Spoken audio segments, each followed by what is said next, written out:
James Woods can say it. Ooh, I'll be second day. Ooh, I'll be second day. Ooh, I'll be second day. Ooh, I'll be second day. When a ball turned into a vampire, all James Woods could say was, ooh, I'll be second day. Ooh, I'll be second day. Ooh, I'll be second day. Ooh, I'll be second day. When he became Peter's best friend, they sat around the house and said, second day, ooh, I'll be second day, ooh, I'll be second day, ooh, I'll be second day. And you know that James Woods practiced his laundry well, but everything that he reads becomes real hard to spell. Everyone tries to help him, but the words just won't come out. There's only one thing he can think of, and it's what comes out his mouth. Ooh, I'll be second day. I'll be second day. Ooh, I'll be second day. Ooh, I'll be second day. When he comes out of his house, the women scream and shout. Ooh, I'll be second day. Ooh, I'll be second day. Ooh, I'll be second day. Ooh, I'll be second day. When I know that he's next to the best of them always says, ooh, I'll be second day. Ooh, I'll be second day. I'll be second day. Ooh, I'll be second day. Reese's Pieces on the floor and watch him come a saying, ooh, I'll be second day. Ooh, I'll be second day. Ooh, I'll be second day. Ooh, I'll be second day. And you know that James Woods practices laundry well, but everything that he reads becomes real hard to spell. Everyone tries to help him, but the words just won't come out. There's only one thing he can think of, and it's what comes out his mouth. Ooh, I'll be second day. Ooh, I'll be second day. Ooh, I'll be second day. Ooh, I'll be second day. When he comes out of his house, the women scream and shout. Ooh, I'll be second day. Ooh, I'll be second day. Ooh, I'll be second day. Ooh, I'll be second day.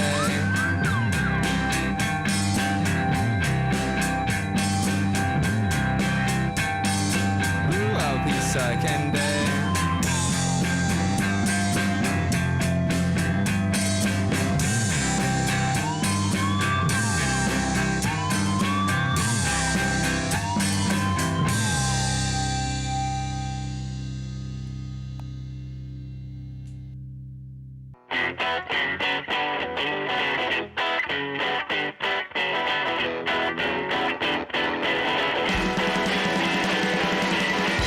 Girl,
we have been compelled to create a permanent armaments industry of vast proportions.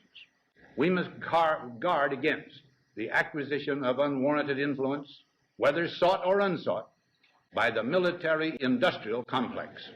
Forget the politicians. The politicians are put there to give you the idea that you have freedom of choice. You don't. You have owners. They own you. They own everything. They own all the important land. They own and control the corporations. They've long since bought and paid for the Senate, the Congress, the state houses, the city halls. They got the judges in their back pockets.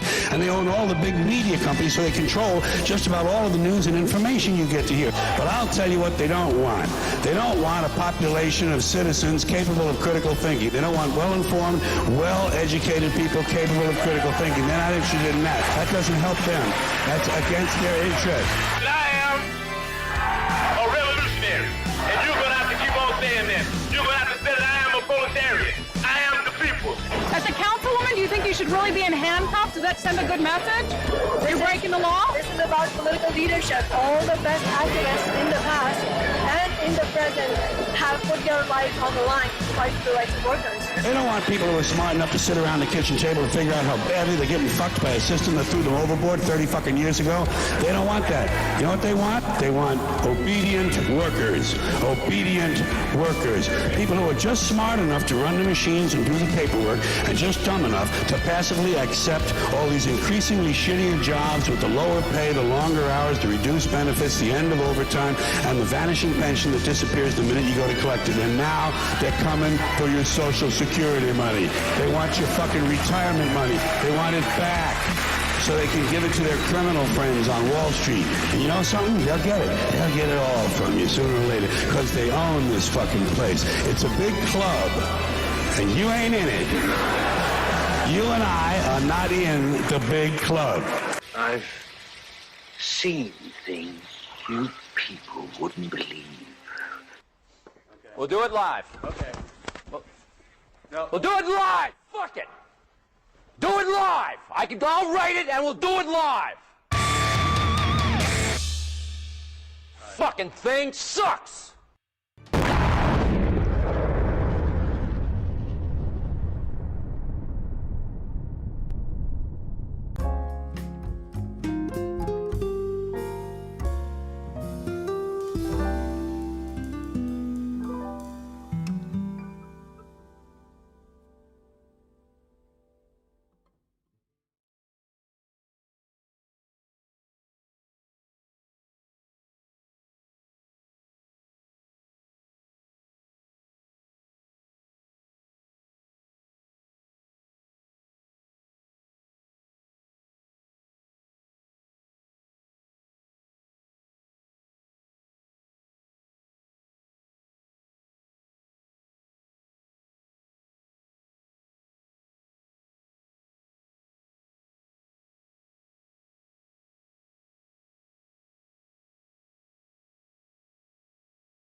Look at this. I've been not talking the whole time. Live TV. Anyway, basically, thank you, Mrs. G. You are awesome in the chat. We got 4 viewers right now, so that's actually 3 more than we had last week, and I am actually one of those viewers. I don't know. I'm a little bit more dysfunctional when I've been drinking than I've been smoking, so this is going to be an interesting experience tonight, I'm pretty sure. You didn't hear me before because I fucked up and didn't have the mics open. First 2 songs in the open were by the Hamburger Hobos, friends of mine out of North Mississippi. Very good people up in North Mississippi. We'll be talking to one here in just a second. And the other song, the last one, Gonna Find Her, is by the Gamaguchis out of Maine. Good friend of mine, Hot Dog Haynes, is the front man for them. Shout out to all those guys. Great music. And if you don't grow up and you don't listen to good music, you are seriously missing out on a lot. So, without further ado, I want to introduce my first guest. He's a good friend of mine. We've known each other for a long time. Together, we are the Monkey Boys. Ladies and gentlemen, Captain Peon himself, Mr. Chris White. Oh my God, it's Batman! What have you done with Chris? I thought you had a Batman theme. You had Bruce Wayne on last week. I didn't. Well, this is the Brooklyn Batcave. So, yes, it is apropos. As, what is that, Latin? Or is that French? I don't know, Scandinavian? I don't know what the fuck it is. But, I think I was telling you before we went on that you look like a Viking Batman, you know? Like you should have some big hammer or something like that. You know? Yeah, I need to read the screen because you can totally see the ball cap and everything. Yeah, but well. That's okay. Budget. Hey man, this show is nothing but budget. And if you think I'm sitting in front of a skyline in my high-rise apartment, well, you're not. No. That's the drugs I slipped into your drink to make you hallucinate. Monkey. Man, it's great to see you, dude. What's going on with you, brother? Nothing. I do want to say that I watched last week's show. I loved your guest. That dude's awesome. Black Bruce Wayne on Twitter. He's super nice guy. I don't know if you want to call him Bruce Wayne or Christopher or whatever, but first and foremost, Christopher, great name. Of course. Yeah. Secondly, great guy. That's a dude I'd love to hang out with, I think. He's really cool. And I'm surprised when you're talking to him, you didn't mention anything about the Christmas miracle on Venice Beach. Well, I was saving that for when you came on. I mean, that's a magic story. I mean, you want to tell the story? Dude. All right. So here's the thing. I've always wanted to move to LA. Like since I was a kid, I was like, man, I want to be in show business. I want to do all this stuff. I thought I wanted to be an actor. I got involved in TV production and I loved editing. I fell in love with editing. So I wanted to be an editor and moved to California to pursue that dream. Didn't work out, but I have a plan. I'm going to move to California. At that time, you had moved back. We were roommates in Starkville, Mississippi for a while. And I had told you about my plan. And you was like, well, just hit me up before you go or whatever. So I think I talked to you about a week before I left. And you were like, yeah, I don't know. I don't know. And then like the day before I left, you were like, yo, pick me up. Captain Last Minute. That's me. So I drive down to Wiggins, Mississippi. I pick up Uncle Warren, a monkey, and we drive cross country to California. I mean, there's so many stories to tell on the way. Like in New Mexico, where we just put the car in neutral and coasted down a hill to see how fast we could get because nobody's on that highway. We stopped in Roswell. We went to Area 51. Tweety. I don't know if you remember Tweety. Oh, that scared the... We need to tell that story because I was I like these guys, Slow News Day on YouTube. They do great reporting.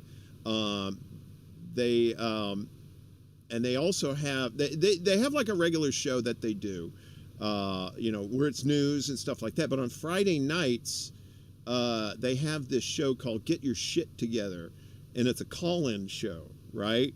So that show is like totally different. Like the news shows that they do are totally serious. I mean, they're giving you like all this information that the mainstream media is not going to give you. And they have, and they know independent journalists who are on the ground, like covering the Minnesota protests. People, there's the folks from Convo Couch that I watched too. That Fiorella, the host, she actually went down to Peru for the elections down there. I think that the presidential elections down there. But independent media is where it's at, and it's just the only thing that's holding back independent media, I think, is probably the funding. But it's because you're basically just your donors, like people who contribute to your channel or whatever. That's basically what these folks are living off of. There's no corporate backers. There's none of that shit. It's just the people doing it. And the reason I mentioned the Slow News Day was because one night I was on there, and I called it. I always call in and I always act like this redneck hillbilly, and it's it's fun, and the kids like it, so it's a fun thing. But I told that story about us going to Area 51, but I'd love for you to tell the story because you may have missed, or I may have missed some details that maybe you know. Okay, well, the story as I recall, is that, well, first things, in New Mexico, we did go to what they claimed was Billy the Kid's tombstone. Right. And the only reason why we found that is because of Rand McNally. You don't really have that anymore with, like, if you're using your phone or whatever, and you're like, hey, where am I going to go? Well, it goes from A to B or whatever. If you're looking at a road map, right? Like just a big ass road map, and you're like, okay, I'm going to drive from here to here. I think I'll stop in Houston, and we'll go to here, and we'll go. But then off to the side, you can see, like, they have highlighted stuff, and it's like Billy the Kid's tombstone. It's only like, I don't know, 20 miles out of the way. Let's do it. So we went there. We go to Roswell. That was cool. And we're definitely going to Area 51. We're going to do that. So when we get to Nevada, that's where it is, right? Nevada? Yeah, it was right outside of Vegas. Okay, yeah. So we get close to it. And I think it was the Alien. Yeah, right? the Ale-E-N. It was a bar. Yeah, we go into that bar, and man, it was just like we were like, it's kind of sketchy. We didn't want to stay there. Yeah. So we ended up leaving that bar rather quickly, and we got in the car. We knew where we were going. We went down wait. Before that, reason why we knew where we were going because we stopped at the little souvenir shop. You remember? And we were just fucking around. We said, hey, where's Area 51? And the lady was like, oh, yeah, you just go down this dirt road here. What was amazing about that is because you used that voice, and she was normal. She was cool with it. Anyway, so that's my normal speaking voice. I'm straining right now. Oh, bless your heart. You're acting.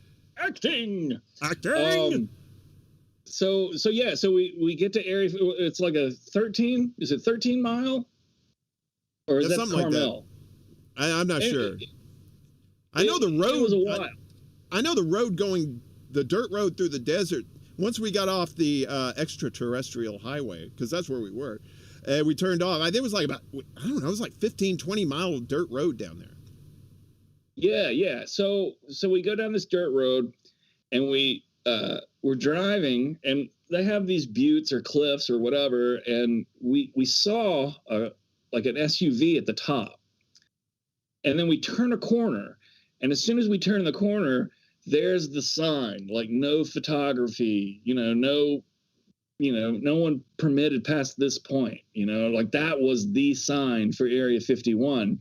And that was really cool. So we get out, and I'm scared because it's saying no photography, but then there's like this SUV up on the hill. So, they have like a sniper rifle just kind of like ready. So I came out with the video camera and I held it low just to get footage, but I was nervous, And then we said, all right, well, it's kind of like vacation. It's like, okay, let's go. So then we get in the car and we start heading back, and we're going to go to Vegas to meet up with my good friend Nate Bynum, actor. Oh, yeah. But we're leaving, and we see this vehicle, and I'm driving, you're in the passenger seat, and I see this vehicle approaching behind us through the rearview mirror, and I'm freaking. I'm like, oh my God, they saw us taking video, and they're coming after the video. So I ask you to rewind the tape all the way to the beginning, because we've been documenting the whole trip, and I ask you just rewind it all the way to the beginning. So that's what you do. And by the time that vehicle approached us and got to us, they ended up passing us. It was a PT Cruiser with some Tweety Bird license plate. Like, Tweety! Tweety! Had nothing to do with Area 51 or anything. They were just living out there, and they were tourists. Let me pass this dude. But we had rewinded that tape all the way. Now, we filled our pants over Tweety. We filled our pants over Tweety. But what's that scared the amazing is shit that out of me too. When we got back to California, we fast forwarded the tape and we queued it up and we started recording some more. But when we get to California, we're reviewing the tape, and the whole Area 51 had been replaced by California stuff, which it was weird because we had, New Mexico, and then it skipped to California, and then it flipped back to New Mexico. It was just weird. It's like all the Area 51 footage was gone. I don't know how to explain it. It was weird. But yeah, Area 51. Right? X-Files, baby. Mulder and Scully came and confiscated the video, unfortunately. So going all the way back around to the point of the Christmas miracle of 2003, we get to California, and you, me, and Pam, our good friend Pamela Perry, we meet up with some of her friends at Venice Beach, and it's Christmas Day in California. Now, let's rewind, because you remember the first night we were in California. Where did we stay in California the first night? I think we were in not Echo Park. It was Kansas City. We weren't in Compton. Were we in Compton? We were in the county of Watts. We stayed in Watts. Yeah. And you remember what happened that night? I sure do. That whole trip was very, it was amazing, right? But the thing was, is like most of the time, I think most of the trip was sunny. We had really good weather, especially that day when we went to Area 51. And then we stayed in the hotel. That was funny. We went to Vegas and we didn't do any of the Vegas shit. We went to Area 51 instead. So instead of gambling, we gambled with our lives. So, but when we left Las Vegas the next morning, it was like this dark, foreboding cloud over LA. And I was saying, well, that's not a good sign. So as we get into LA, we're going around, and then it's like starting to get, you know, rain and stuff like that. And we get to the hotel, and we get everything in there, and it was like cracking thunder and lightning. And then on the TV, we were watching the TV, and it was like, this was in Compton. The Compton part, I guess we were in Watson, but in Compton, these kids, it was hailing. Like ice was coming from the sky, and these kids were balling these ice cubes together and throwing them at each other like there was snowballs. It's like, no, you're gonna fuck somebody up. You hit somebody in the head with an ice ball. But it was like, I mean, how many times can you say, yeah, I've been to LA and it was there was hail. So, you know, I mean, it barely rains, much less hail. So I say that to say this, because like, yeah, it hailed the first night we were there. So Monkey Boys brought bad weather to California. Then, you know, we settle down. We go to Venice Beach on Christmas Day, and it was overcast. It was, I don't know if it was raining or just drizzling, but it was wet. But we're on Venice Beach at this friend of a friend's bar, and they have like a deck looking out to the ocean, and we're all out there on the deck looking out at the ocean like, wow, we're in California, this is great. Now Pam had been there for a while, so she wasn't really too, you know, awestruck with it, but we were like, man, you know, Pacific Ocean and beach and California, Venice Beach, great. So we're sitting there at this bar, nobody's at the bar, like nobody's out, it's just nasty overcast. And it was the Outback Shack, by the way, just so the folks know. It was the Outback Shack. It's no longer there now. I think it's a condo now. Oh, really? Yeah. Yeah, they tore all that shit down. It's so sad, too. Yeah. But anyway, please continue. Well, we were there, and we're on the deck looking out at the ocean, and we were like, man, this is awesome. You know, but the only thing that would make this better would be a little bit of weed. It would be awesome. Love to have some weed. And as soon as, I don't know who said that, if it was me, you, or Pam, but as soon as those words were uttered from the back, somebody was like, hey, anybody want to smoke? Yeah, I know, right? We should have been wishing for money and titties. I mean, if that shit was going to happen. And I'd like $1 million. Yeah, I know, right? They're like, sorry, bitch, one wish, you got the weed. That's all you get. Yeah. Oh, speaking of that, you know, California and weed, I want to ask you if you're still listening to the band 421. Wait a minute while I load the bowl. Hence 421. Not 420. Well, why don't you load the bowl at 419 then, stupid? I mean, well, then you can smoke it at 420.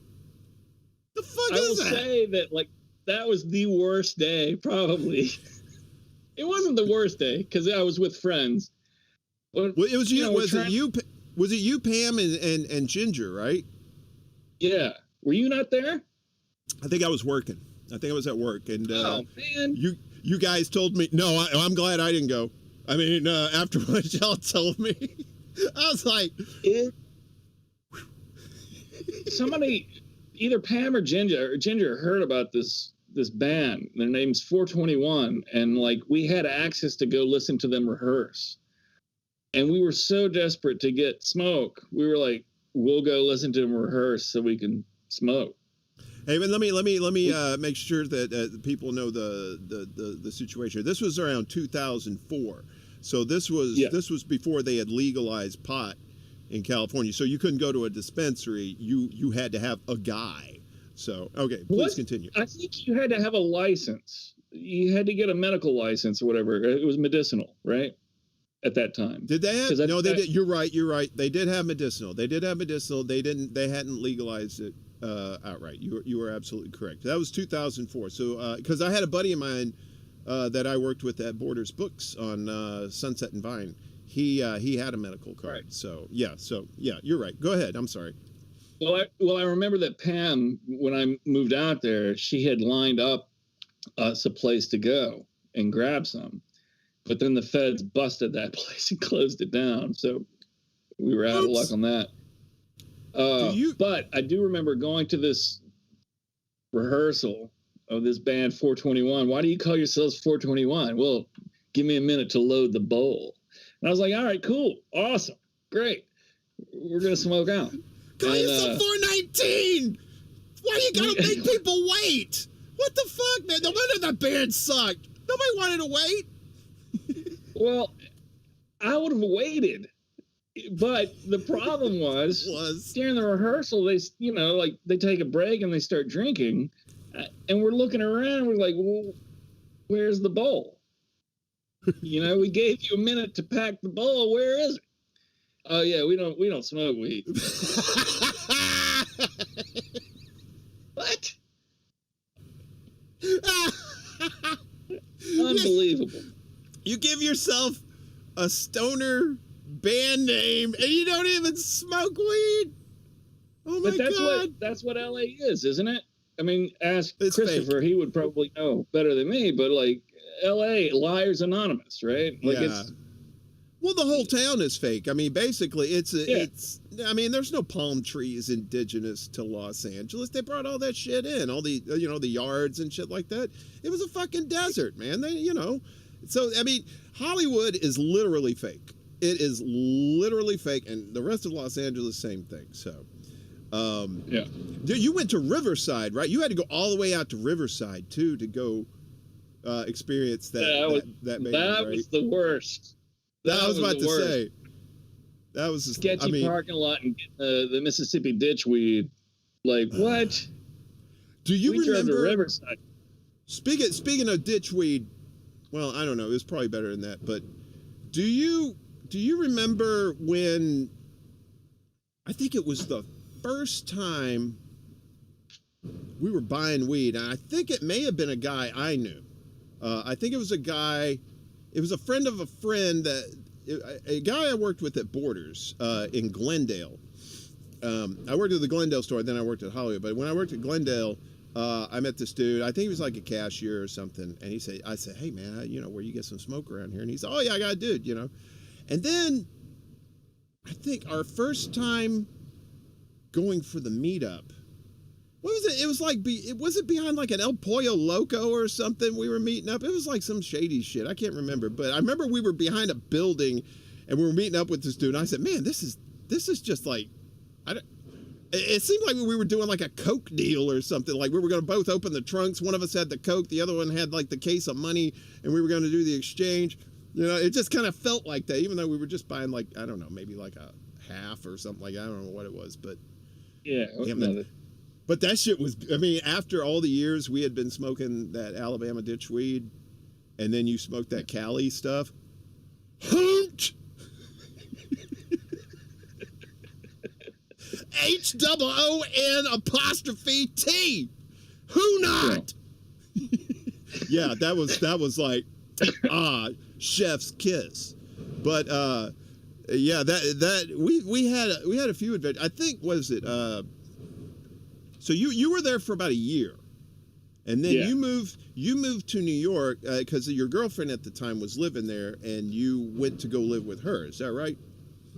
Correct. Yeah. So while I was in LA, I only applied for 2 jobs.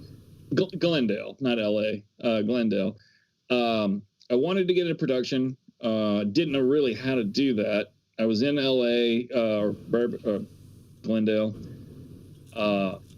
And I applied at the Discovery store and a computer store, which I'll just call the fruit stand. And ended up getting a job at the fruit stand, which I loved, and it turned into a decent distraction, I guess, for about 12 years. So then I moved to New York on a transfer. So that was really the I don't know, the helping hand I needed to move to New York to be with whoever. Yeah, we don't have to say names. That's fine. We'll say Patty Cake. Yeah, you had to go see your girl Patty Cake. Yeah, Patty Cake. So now that so you were in LA for a year. I stayed another 4 years after that, and then I got to the point where I was burning out in LA. It was just like it just nothing was happening for me. I mean, I went out for the same thing. I went out, to do comedy, to do stand up, and I did do some. I mean, I didn't I wasn't on the Comedy Store or anything like that. Although I do have a Comedy Store. Quick story. I went there for an open mic one time and just shit the bed. It was just so horrible. And once you get done, you go down and you talk to the club manager, and they tell you, if they want you back, or they'll tell you, work on your material, maybe come back, for another open mic in about a month, something like that. So I got the latter, which was fine. It was also, it was a comedy, was it the Comedy Store? No, it was the Laugh Factory. That's what it was, the Laugh Factory. It was the same place where Kramer busted out the N-word and all that shit went down. So I was on the same stage as a racist, being from Mississippi. That's something. Come on, man. I don't think he's a racist. No, I don't know. I just, you know what I think? I think he just freaked out. In comedy, especially you're going to say things. Now, not saying that you're going to say anything racist like he did, but you're going to say some things to get some people just to get their attention.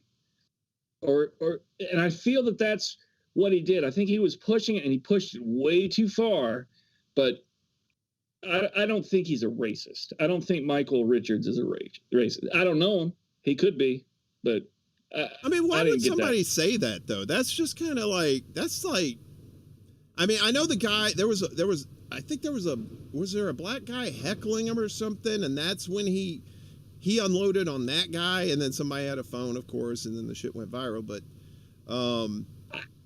I don't know where that comes from, man. I mean, I did not expect that from him. I didn't expect it from him either. But from what I recall, and I don't need to, but if we were going to pursue this further, we should probably watch that and see what he said. Because I think he was trying to make a joke, and maybe it didn't go over too well, and he was trying to recover from that. From what I recall, I could be totally wrong, and he could totally be a KKK member, but I don't think so. I not Kramer, man, not Kramer. Well, I mean, he seems to gotten past it. I mean, he was on the Curb Your Enthusiasm unofficial Seinfeld reunion show. So do a Seinfeld reunion without Kramer, though. Right, and that had been several years after the fact too. So, and he had basically just, he wasn't like in the spotlight that much. Very, I mean, he came. I think he came on Letterman, and Seinfeld was on there too. So Letterman was asking him about it, and that sort of thing. But that was like years ago, and they do the Seinfeld reunion, and it's just like, I mean, it's not like a politician or something like that. He's Kramer. All right, you're gonna cancel Kramer. I mean, Seinfeld came on in 1989. So if you're canceling Kramer still, that goes back to that's a good point too. Like, do you cancel people or their characters? Do you cancel their characters because of the person? Bill Cosby, is his comedy less funny now? I don't think so. I think it still holds water, or carries water, but same thing with Kramer. Kramer was a character.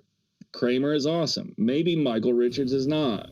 I believe he is. I believe he's, hard worker. I don't believe Kramer's racist. Kramer's definitely not racist. Kramer is definitely not racist.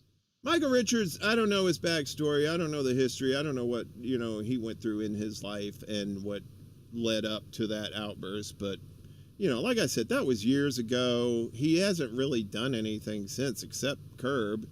And, that was it, But my God, if Kevin Spacey can get a new movie role after all this time, granted, it's a foreign movie, but like if he can get a new movie role, come on. You know. Oh, he's going the who is the God, my brain is cheese. Who was the guy that did Rosemary's Baby, and he got charged with like statutory rape, and he had to go Roman Polanski, yeah. I don't know, maybe he took the Roman Polanski route. Kevin Spacey did. He said, maybe overseas they're good with, like trying to molest people. I don't know. But yeah, obviously what they a waste are. too. What a waste. I mean, Kevin Spacey is a very talented actor. I mean, come on, The Usual Suspects, Kaiser Soze, Yeah. I mean, I could still watch that and not be like, oh, he's a pervert, I can't watch this. Because, you got the whole rest of the cast and everything. It's, I don't know. But, Right. We're old guys. So it's like, guys our age, we don't really cancel that much because we don't really pay attention to that much stuff. Let me just say this really quick, because like who knows who's watching or how long this will remain on the internet or anything, but I do want to say that I'm an idiot and I know nothing, like nothing. When we're going to talk about the Squad later, I apologize. I'm an idiot, so I may not have all the facts. So don't, or facts. Don't hold me to anything I say tonight. Come on, Foster Brooks, spit it out. I said Foster Brooks. Take another sip. Yeah. We drinking tonight. No, so don't hold me to anything. No, I mean, none of us are fucking experts here, so we're just shooting the shit. So, and we can only go by. I mean, we're not Hollywood insiders either, so we don't know these people for shit. But we just know by what actions they've done, and that's it. Do you think Cosby will ever get out of jail? You think, or you think he'll die in jail? I have no clue. He's up there. I mean, how old is Cosby? He is up there. But look that up. But if he comes out of jail, if he gets out of jail and he does his show, like, is anybody going to watch that? I mean, like, I don't know. I know I'm not. I'm not going to be like, hey, come in here and I made some drinks here at the bar. Oh, no, Bill, that's not a good joke. That's not a good joke, Bill. Don't be a bartender. Yeah. Although that's probably what he'd do because he's kind of an asshole. But anyway. I don't know. Well, speaking of the Squad, that's a good segue. So I don't know. I apologize if there's noise coming through. There's assholes across the street doing construction. So, the studio isn't soundproof. So, we're low budget around here. But I was talking.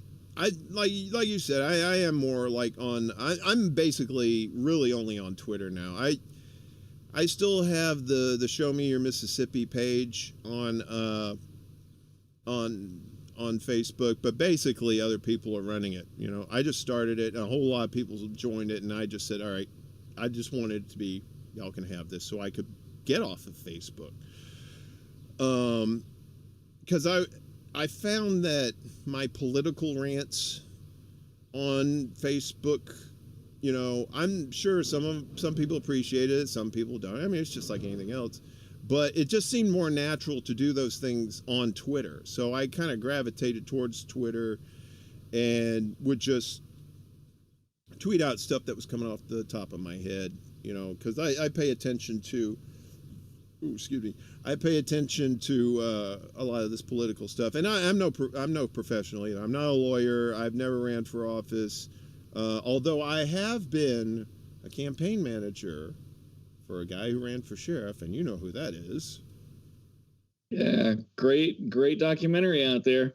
Speaking of which, end of the month, either on the 24th, we might do it July 1st, I'm not sure, because this show's on Thursdays now, so that's the new thing. This is every Thursday night, 7 p.m. Eastern, 4 p.m. Pacific. But at the end, TV.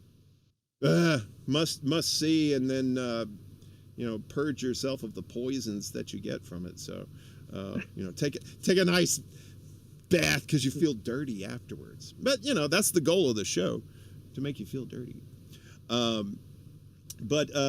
So And I totally lost my train of thought. We were talking about politics. Here's to you. That's right. Hey, Mazel Tov. Woo! Salud. Yeah, you were talking about politics. Yeah, so like I pretty much just do all my political rants and stuff on Twitter, and then I found out that there were more people who felt the same way as I did, and we kind of started, following each other, and then there was more and more, and then all the bullshit that went through with everybody trying to push Joe Biden down our throats because we had to get rid of the orange bad man, and so there's always seems to be something that the mainstream media doesn't cover, but a lot of these independent news shows do cover. That's why I like to watch them a lot. But I was a big fan of Alexandria Ocasio-Cortez, AOC. Yeah, you know me. Yeah. Because I thought, okay, granted, I didn't dig into her past. I didn't know really that much about her, but the fact that she was primarying an establishment Democrat that had been there for decades, and basically that Democrat that she beat, his only thing that he had ever done was fundraise for the party. I mean, it's basically like Nancy Pelosi. They're just fundraisers. They don't do actual real legislation, right? So when the squad like AOC and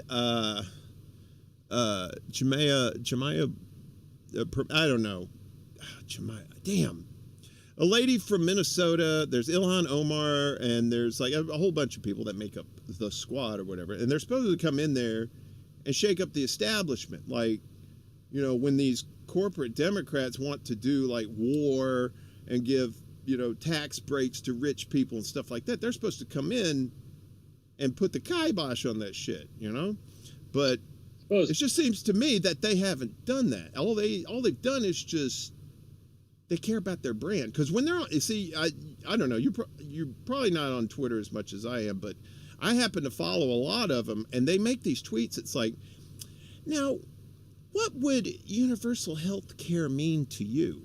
And I think, what is it? Somebody called it. They called those tweets poverty porn. They called it poverty porn, like to kind of like, what would this mean to you? Like, yeah, gimme. Yeah, what would this mean to you? Yeah, gimme. And then they don't do nothing, So that's why I say their brand is more important than anything that any kind of legislation and stuff like, because they haven't tried to stop Biden. A lot of these, they say they have, but they haven't actually used their numbers to do it, And I know probably you don't know a lot about this stuff, but which is fine, and it probably is better because I don't know, it hurts your brain. It's kind of like, was it ignorance is bliss? That kind of thing. These days, it kind of pays to be ignorant if you want to keep your sanity. You know what I mean? I would agree with that. So let me put you into my political perspective, I guess, because Please. Like I really wasn't into politics at all. And then, like, I guess in college, I started watching Politically Incorrect just because I like the humor and I like that format. And then you had Daily Show and that kind of stuff. So I kind of got into it, but I never really got into it. And then the 2016 election came around and Trump was running, and I was like, oh my God, this will be hilarious. I'm sure like all other Democrat liberal people were thinking like, oh, this is hilarious. Hillary Clinton versus Donald Trump. I wonder who's going to win. Well, shock, right? Like, surprise, the con artist won. And I did not like Donald Trump because he's a bully. I just don't like bullies at all. So when you say, and I've seen tweets that you've done where you talk about the lesser of the two evils, that they're both evil and that kind of stuff.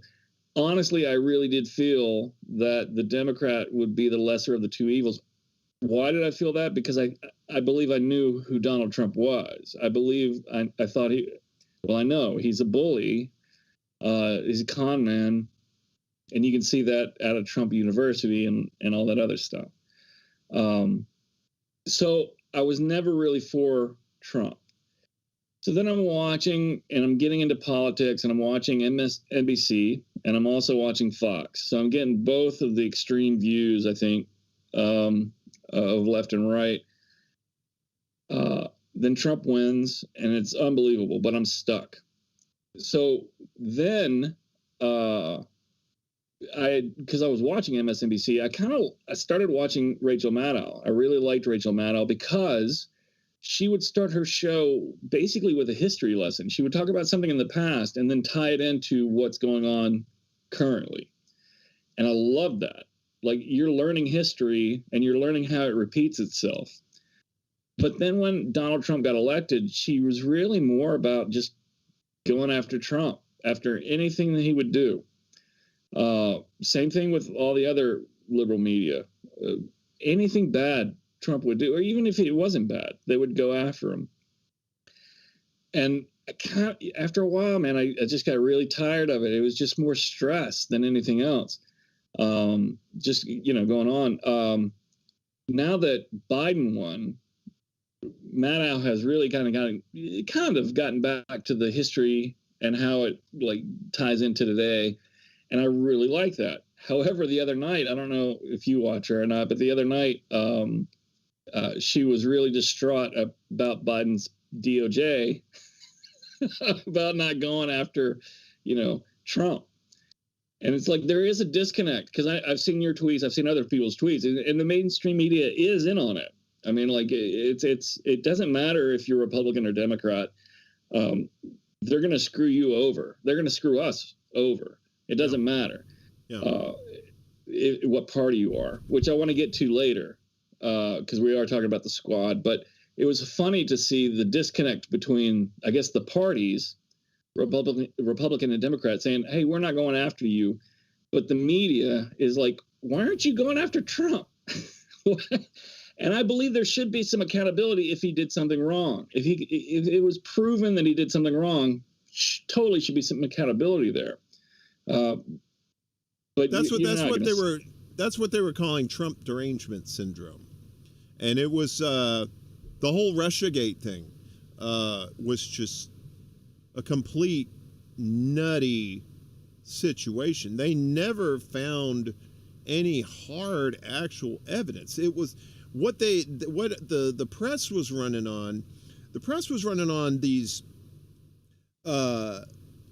this information that they were getting from the intelligence community, who and even then the intelligence community was saying, well, it's likely, it might be. It was very there was no, oh, we got the hard facts, here's the reams of paper, here's what's going on, so but because Trump was such an asshole, it was just it's like the Democrats just went full on zombie mode, just focused on Trump 24 hours a day.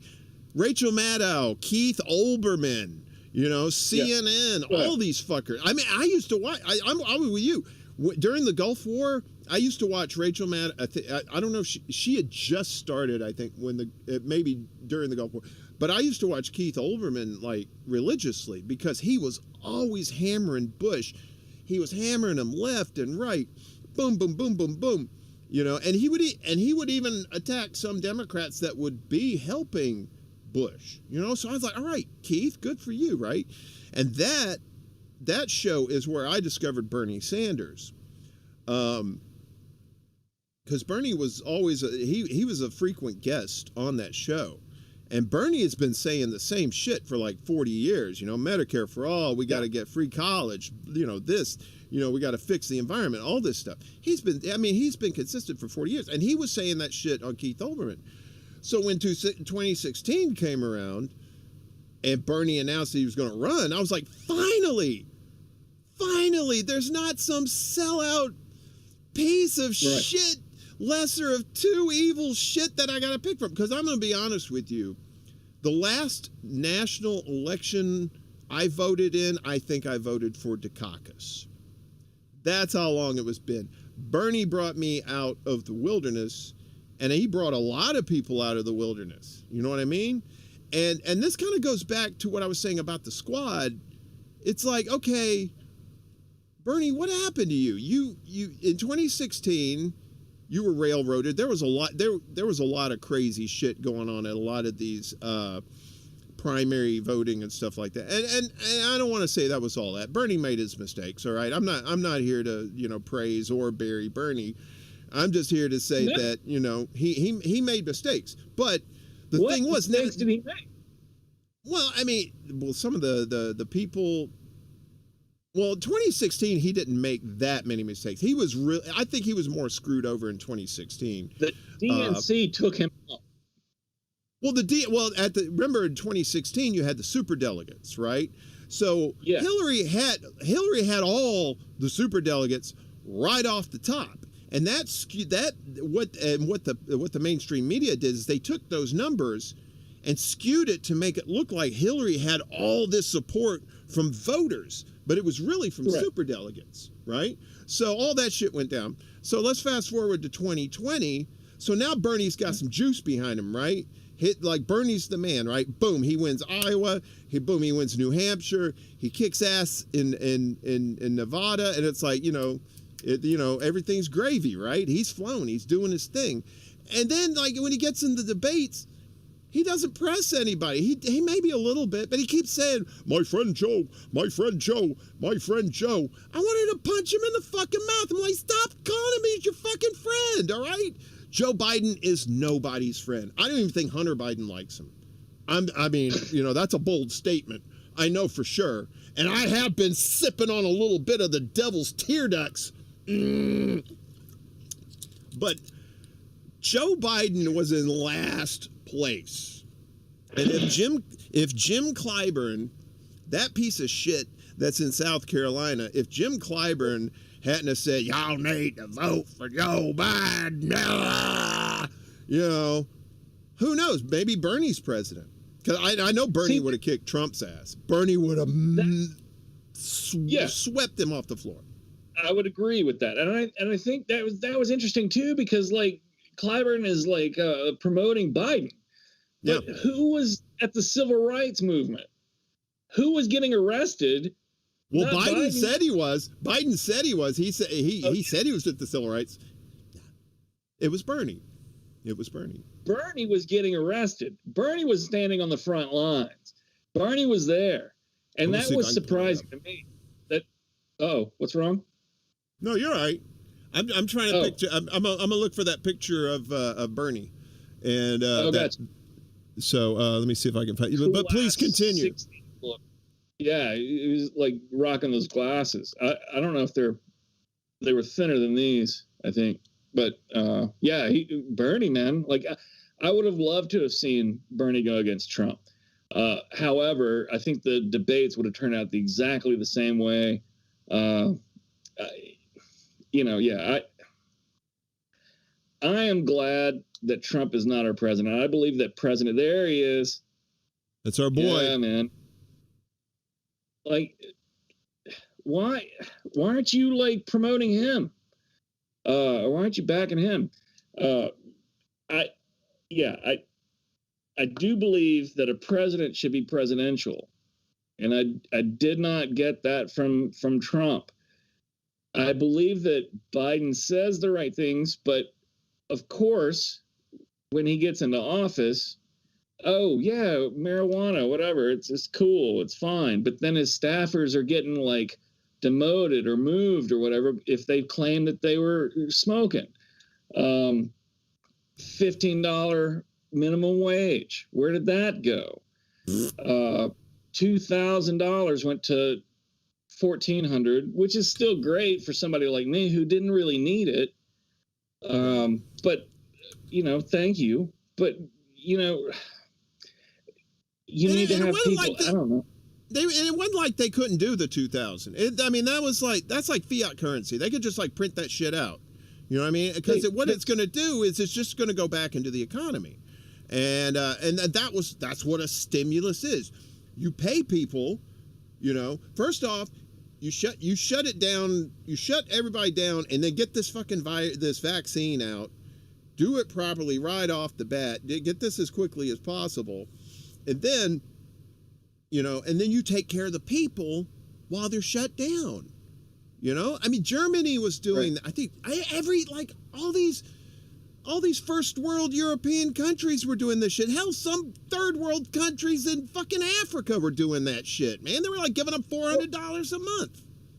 You know? How many people have free health care, though? You know, like how many countries have free health care? Yeah. Not United States. No. And I'm tired of people saying we can't afford it or it's freeloading or whatever like that, man. Like, no, don't tie this stuff into employment. Give us health care. Let us look at our eyes, our teeth, our health.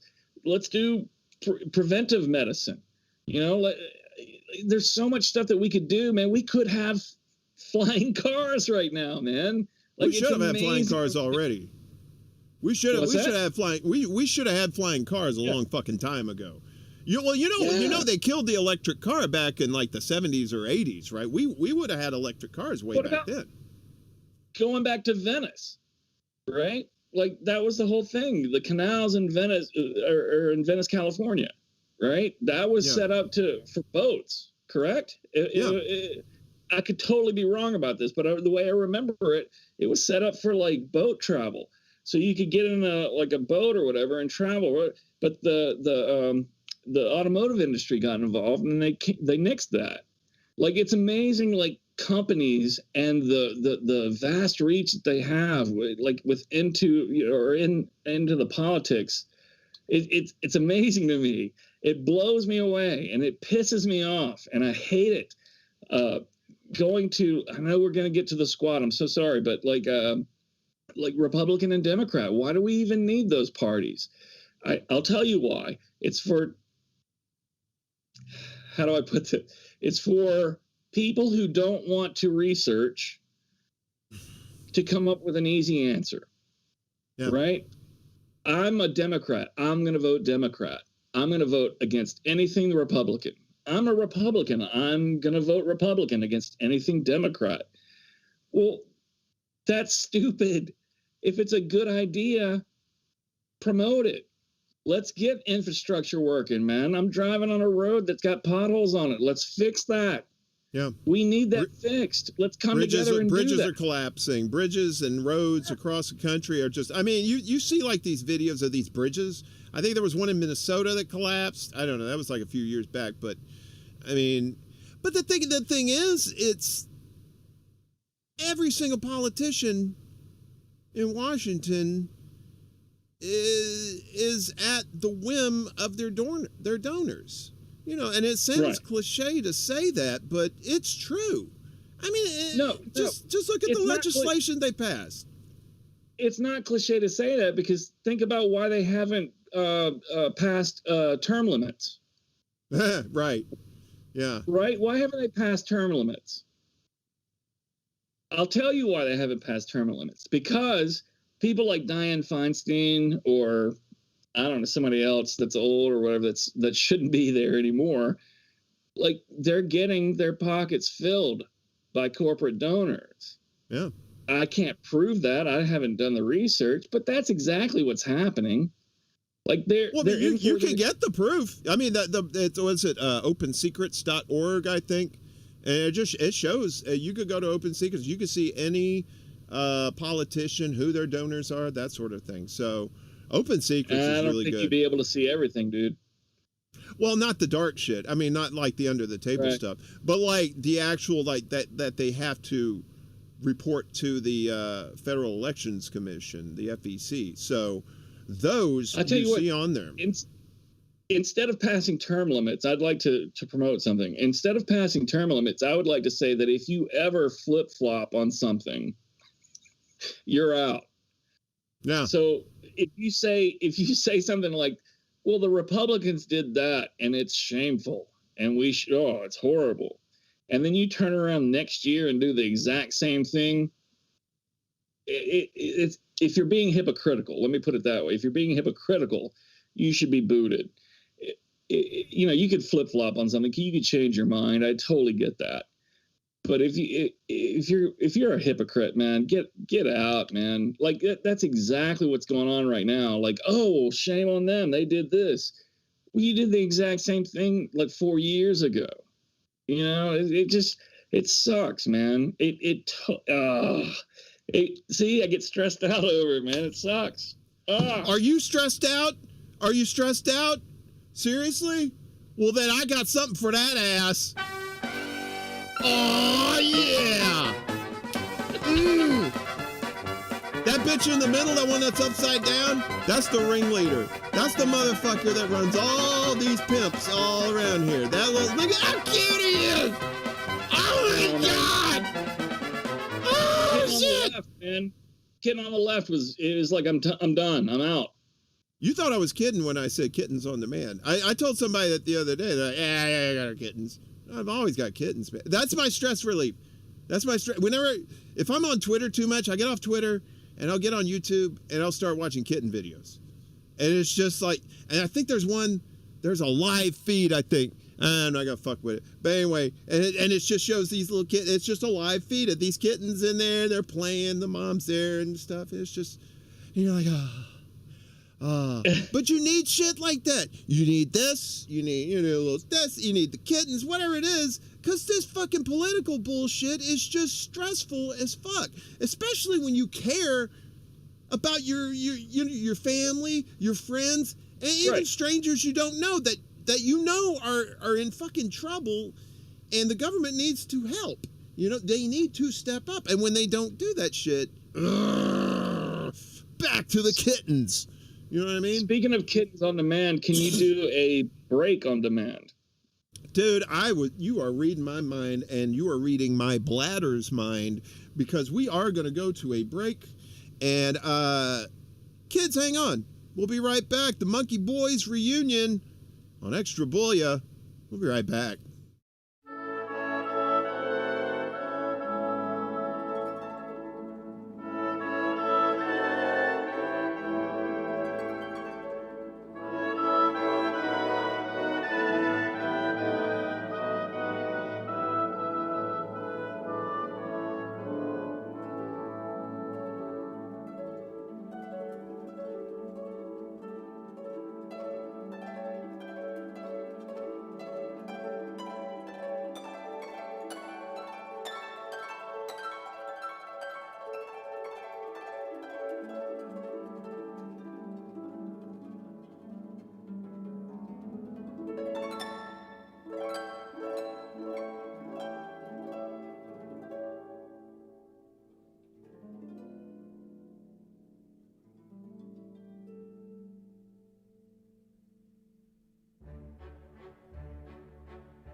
Yeah.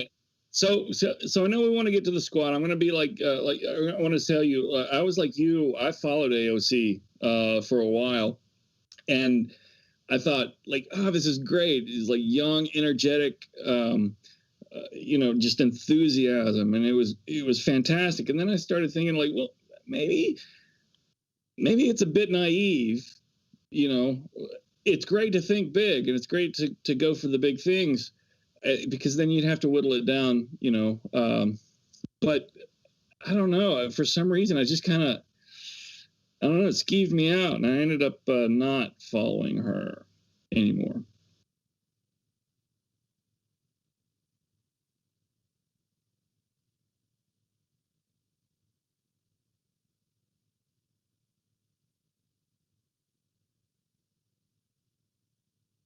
Right.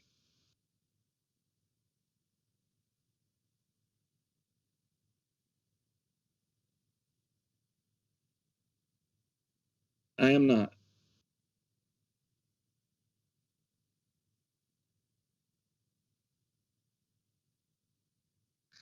If so like I said, I still kind of like will flip between MSNBC and Fox.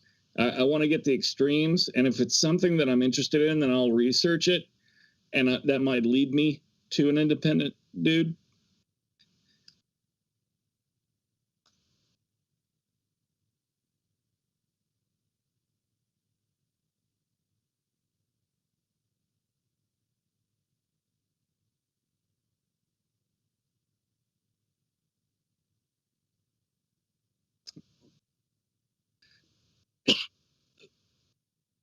Yeah. Well,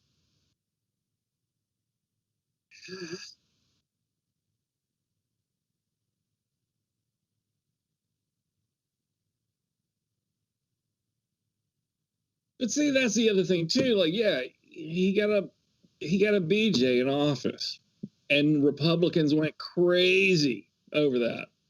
But now, they're the party of God and whatever, God and guns and whoever else they want to throw in there. But now that, you have Trump in there, who's raw dogged a porn star, it's fine. It is fine. Yeah, I started off on one end of the I mean, I think if you go way back, I was a Jimmy Carter fan because my dad was in the Navy, and so was Jimmy. He liked peanuts. And he liked peanuts. We grew peanuts in our garden down south. And I apologize to those. I had us muted there for a second, but live TV. Hey. But so on one end of the spectrum, I was a Bill Clinton super fan. And then as the years progressed, and I started learning more and more and more about Bill Clinton and about NAFTA and how that basically just ruined any sort of like jobs here, because they were just sending all the jobs overseas where the people would do it, in these sweatshops for pennies. I didn't know that at the time. I thought NAFTA, I'm like, it's Bill, he's a Democrat. He's going to do good things for us. He's going to take care of us.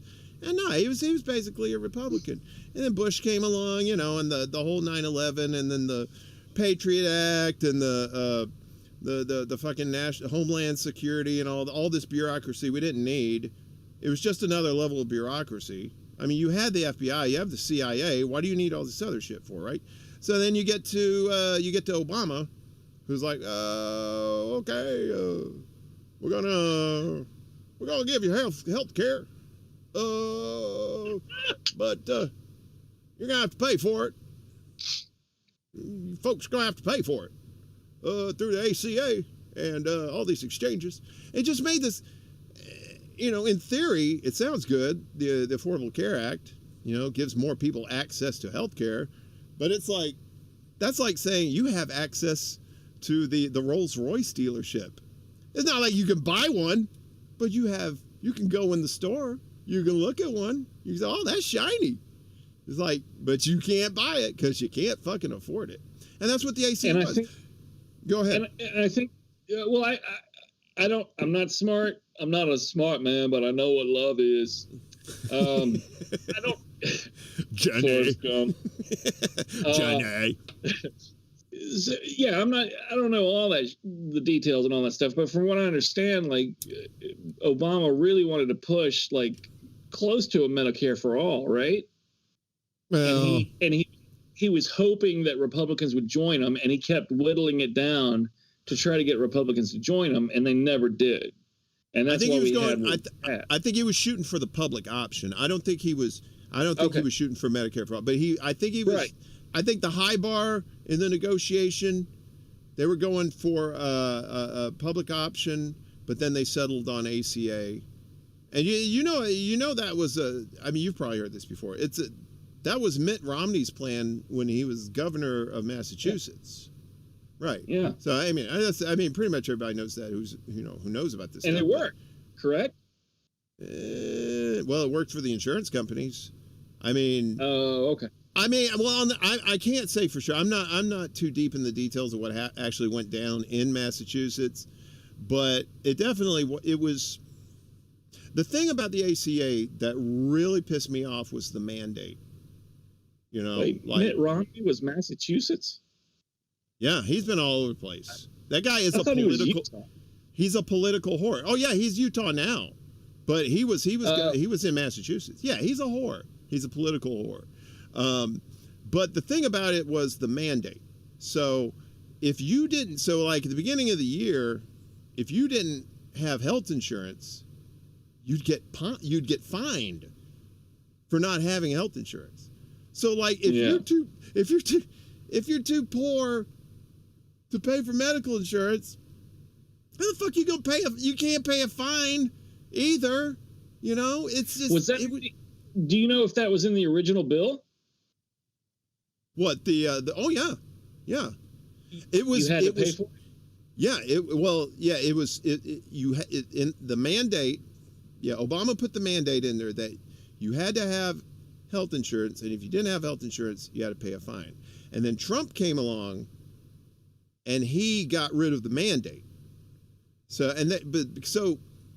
here's, from my understanding, this is how it went down. So the mandate was supposed to be to drive as many people to these health insurance exchanges in each of these states, and the more people you got into the system, the cheaper it was going to be. So the mandate was supposed to be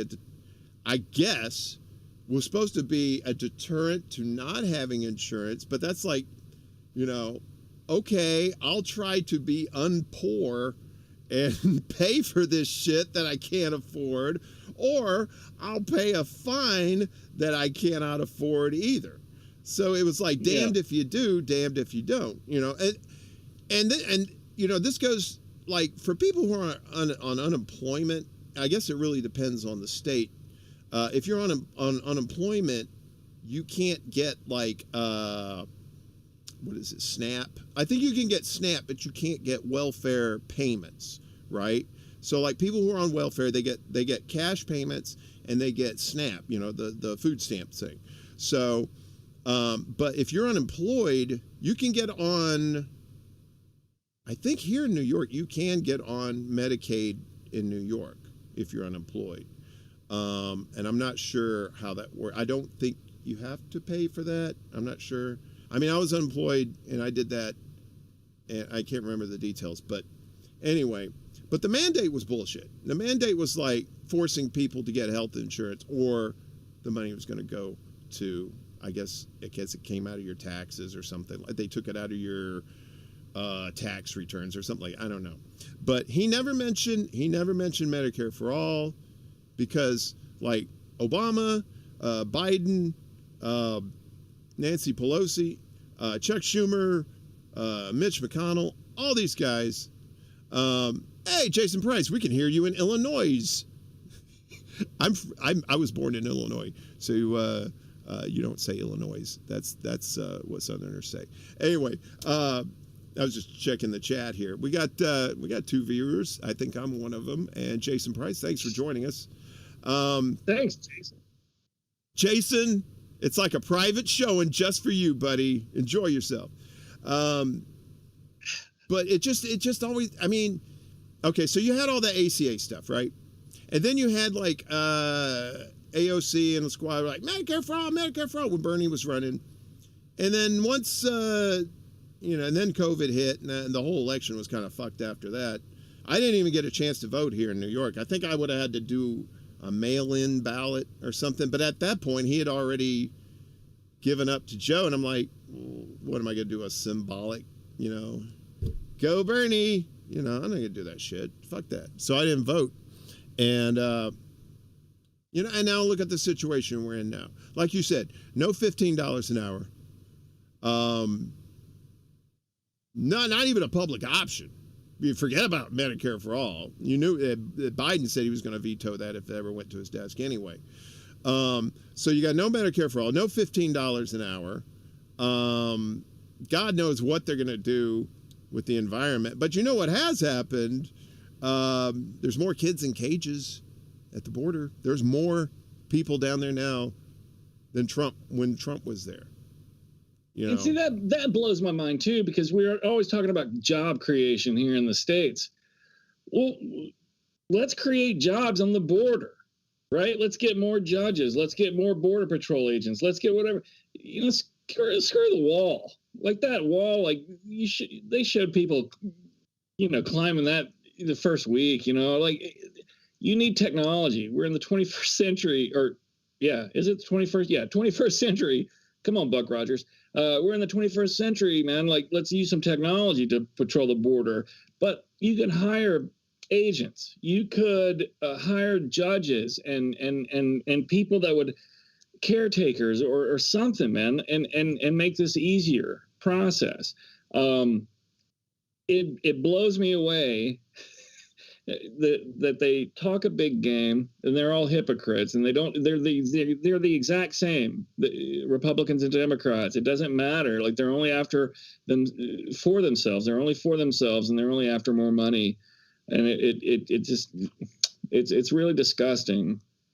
Yeah, I did. I'm glad I don't have a kid. I would hate to be in a relationship. Right? Woo! Dodge that bullet. Yeah. Yeah, like I said, I'm on Twitter a lot more than you are, I think, and I see these people defending him. It's like, well, he just got into office. Yeah, 6 months ago, and the first thing he did, I think he was, how was it? Oh God, I can't remember what he did. Drinky pants. The one thing that he did recently, and if they follow through with it, I'm glad, and that's something that I'm proud to be an American about, is that I think I just read today or yesterday that they're going to donate. The U.S. is going to buy and donate like 500 million shots of vaccine or something like that to the world. Who they distribute it to and all that stuff, that's another thing. But like for the United States to say, hey, we have this vaccine, we're going to share this with the world. I think that's America, right? That is what I believe America should be. Like we should help other people. And well, what they did with the vaccines though is Biden had a chance to the patents. He had a chance to clear the patents so that the right. world could just get the formula for it, right? But what they did instead, they're like, nah, yeah. See, that's the thing. It's like, yeah, you're right. They should be spreading this around the world because it's a fucking pandemic. It's not localized to the United States. It's all over the fucking world. Spread it out as much as you can. But if you're buying it, I mean, think about this. The research that goes into making a vaccine, the research is publicly funded. The research is. And then when they make it, they sell it, they profit off of it, and the people who funded it, they get jack shit. And then they have to buy the shit that they already put their tax money into, which is fucked up. Just wipe away. Just get the patents out of the way. Get the formula out to everybody on the planet. And if you're really serious about getting this fucking pandemic, under control, you do that. You don't ham fist this bullshit with like, well, we gotta sell it to Pfizer and stuff, and then they're they're gonna. No, you don't do that. You're buying doses from Pfizer and shit like that. That's the epitome of how shitty things were handled during this pandemic. It was just, and it wasn't just Trump. It wasn't just Trump. I wasn't a big Trump fan, not a big Trump fan, but I will say that I do appreciate him cutting through the red tape, because that vaccine happened quickly, man. It was there. I mean, if you think about like how long it usually takes to come up with a vaccine for something. Now, granted, I've read stories like, oh, they were working on this vaccine and they just kind of like adapted or whatever, but Trump really let them cut through some red tape to speed that along. And for Democrats to deny him the credit for that, I think it goes back to that other point that I was making. Like, it's just us against them. And it needs to be you and me, us, against them. That's what it needs to be. People need to wake up, man. They're saying, oh, no, it's a Republican's fault. No, it's the Democrats' fault. No, it's all of their faults. It's everybody's fault. It's everybody's. It's everybody. Nobody is clean in this. Nobody. Recently they had what was it? It was some bill in the House that they were supposed to. It was like some bill to defund the police or something like that, or I don't know what it was, or like it had something to do with policing, and it was a really good bill. It was like something police reform type thing, and it didn't pass because half of the squad didn't vote. They didn't vote no, they just didn't vote. And to me, it's like you can't come together and try to block Nancy Pelosi from becoming Speaker of the House. You can't come together and try to force the vote on Medicare for all. You can't come together to try to force the $15 minimum wage, but you can get together and say, fuck this shit, ain't voting for this. Oopsies. It's that kind of shit that pisses people off on the left, that like the left, because I think there's three levels of the left. Okay, and three levels of left. There's three levels of left, in my opinion, and for any Republican friends who are watching this now, or if you're going to watch this in the future, let this be a lesson to you. The left is not a monolith at all. All right. There's three levels. You got your corporate shit libs. These are your Joe Bidens. These are your Nancy Pelosi's, right? Then you got these middle folks. There's a lot of these YouTubers that have like a lot of followers and stuff. Like you have shows like TYT, the Young Turks, and there's also Sam Cedar and the Majority Report, stuff like that. Anyway, not important shit shows because they all, suck corporate dick. But the point is, you have this middle folks that are like, yeah, we want Medicare for all too. We sure do. But, we got to do it incrementally. We have to do it little piecey, little pee at a time, little smidge, and maybe in 40 years, we'll get Medicare for all. So you got that middle ground. They're like, I call them the corporate wannabes. They're kind of like the AAA of the corporate shit libs. All right, so you got corporate shit libs. That's your major leagues. You got the AAA, the kids that want to be there, but they also claim to have street cred as as a lefty. And then you have folks who are on the actual left who are fighting for trying to get Julian Assange free for the sake of a free press in this country, because without a free press, and you can see how the mainstream media has manipulated everything in this country, if you don't have free press, you're fucked, right? So it's stuff like that people like I said, I keep mentioning shows like Slow News Day, the Combo Couch. There's Hardlands Media in Chicago. There's some great guys there. They do local, but they also do national news. Hang on just for 1 second. Jason Price says the bill did pass. It was for more police funding. Some squad members voted for it. The others abstained. If they would have voted no as a block, they could have stopped extra. Okay. Thanks, Jason. So it was extra police funding was the bill. I apologize. See? The internet teaches you everything. So the bill. Thanks, Jason. Thanks for sticking around and educating our dumbass. Yeah. I can't believe you're watching it. I know, right? It's seriously 3 viewers right now, and there's always one viewer on the stream because I have you remember in TV the off-air monitor. You got to have the off-air monitor. You got your shit up here, your studio. Then you got your off-air to make sure the shit's going out. And make sure I'm sound good. Jason, can you hear me? Okay, I hear me. No. Okay, I turned it up. Jason said that's why the left is pissed. Progressives were all about defund the police until it came to a vote. Exactly. Okay. That bothers. Okay, let me bring. All right, I'm gonna bring it all the way back to the whole. Okay. We're gonna bring it all the way back to the whole point of the brand. All right, so here it is. Yeah. You have the squad. Who named the squad? Who called it? Who was the first to call them the squad? I can't remember. I'm gonna imagine media or probably I don't know. Honestly, I don't know. I don't know who would have done that. Okay, well, I'll say this. So there was videos, and I should have got them ready, but it was so hot today, I didn't want to fuck with it. But there's videos of AOC basically saying we need to bring a ruckus. Thanks, Jason. We need to, we gotta tear the house down. We're gonna fight these folks, and then they do nothing, and then they get shit on Twitter. Oh my God, dude!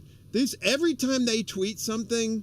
And it's not them tweeting, right? I mean, sometimes it is them, but more often there's a feature on Twitter that allows you to let someone else tweet for you. Okay, I'm not quite sure where that is. That username and password? What is? Hey, let me share my user. Let me see here. Let's see if I can find it. Let's see. Oh, okay. Here it is. Let me see if I can pull this up real quick. Okay, so I don't know if you can see this or not. Let me see if I can. Well, I can see it. I don't know if Jason can. Okay, here we go.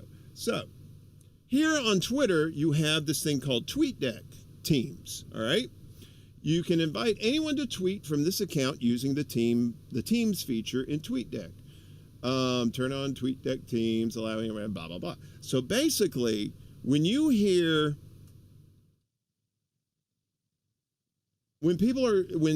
politicians are tweeting, except for Trump, I think Trump did, I would say 99% of his own tweets, but everybody else, they get interns to do it. And you can see, like I saw this with Trump.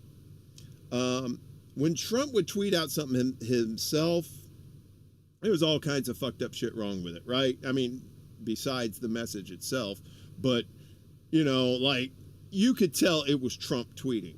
And then Trump would make a tweet and it would look like just beautiful language, blah blah blah blah, and they're like, that's bullshit, that ain't Trump.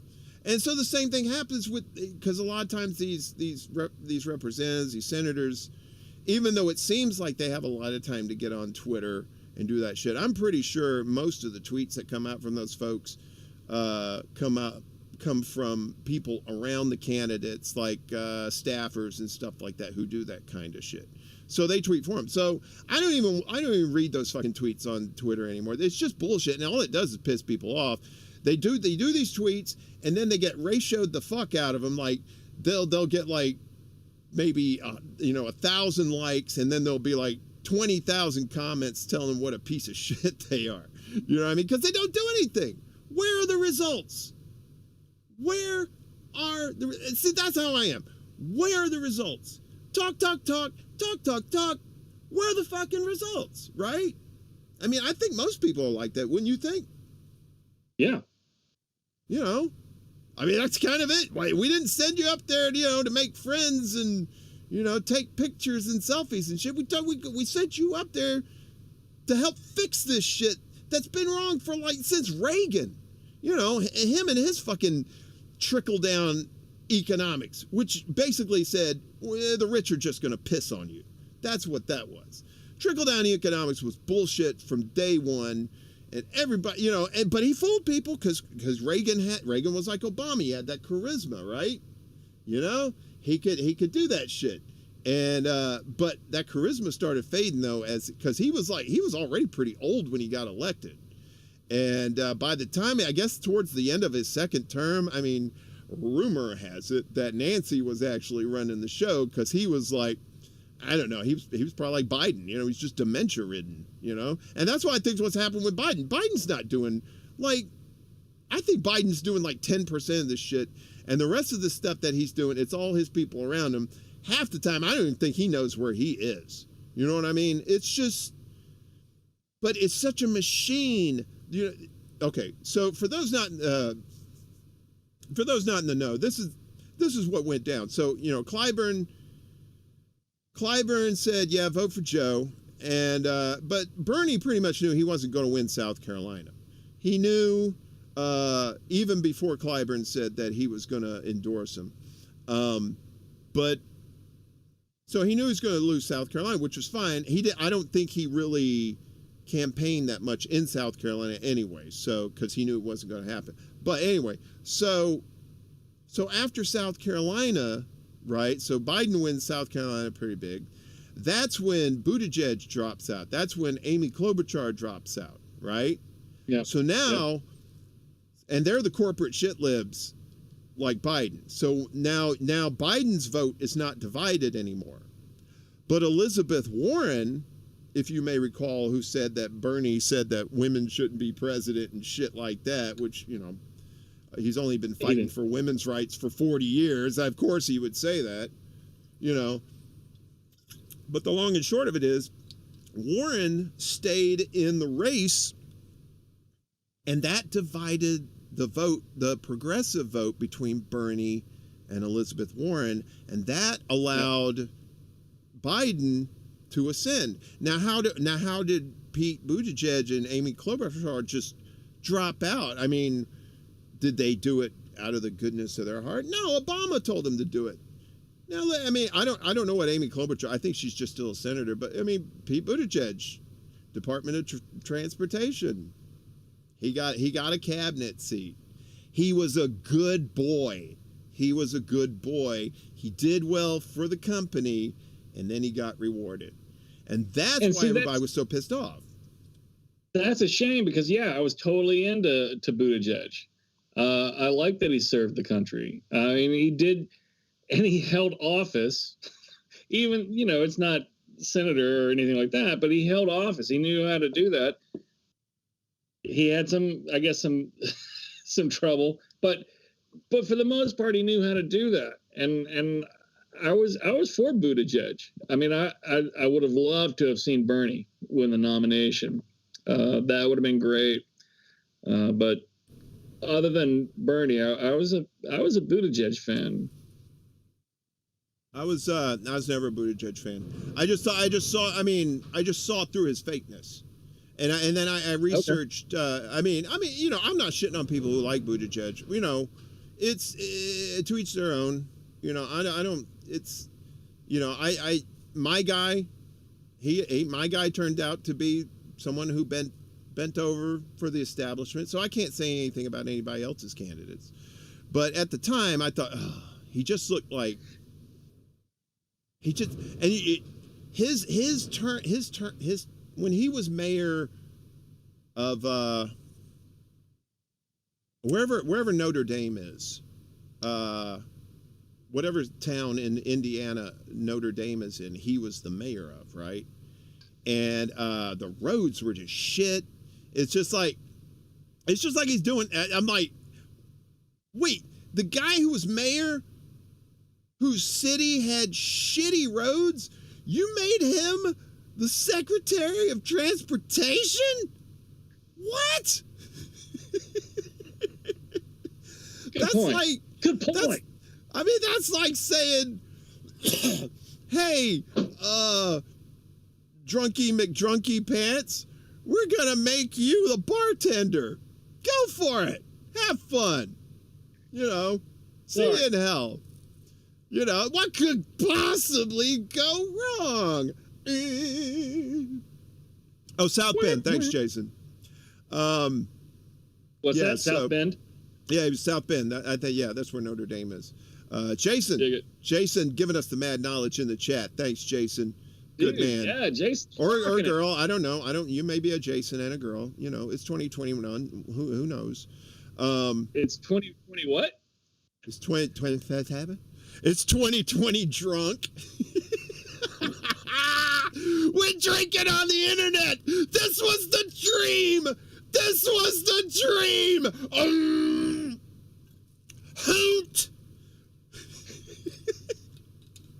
I should tell people, speaking of hoot, I haven't decided yet whether it's going to be the 24th or I'm going to do it July 1st, but we're going to stream Citizen Shane with our boy Shane Ballard. Yes. I'm in the process of trying to find the most clean cut of it, because apparently my DVD of it has gone the way of the dodo, and I'm not quite sure. I mean, it's on YouTube. Somebody put it on YouTube, and it's gotten like 100,000 views and stuff. Hey, oh, that's right, Jason. All right, I got to tell you something real quick. So Jason Price is in the chat, and Jason's going to be on the show here probably sometime in July, and you know, he's got a great story to tell. I'm not going to say it now because I don't want to spoil it, but anyway, but having folks on from Twitter is okay.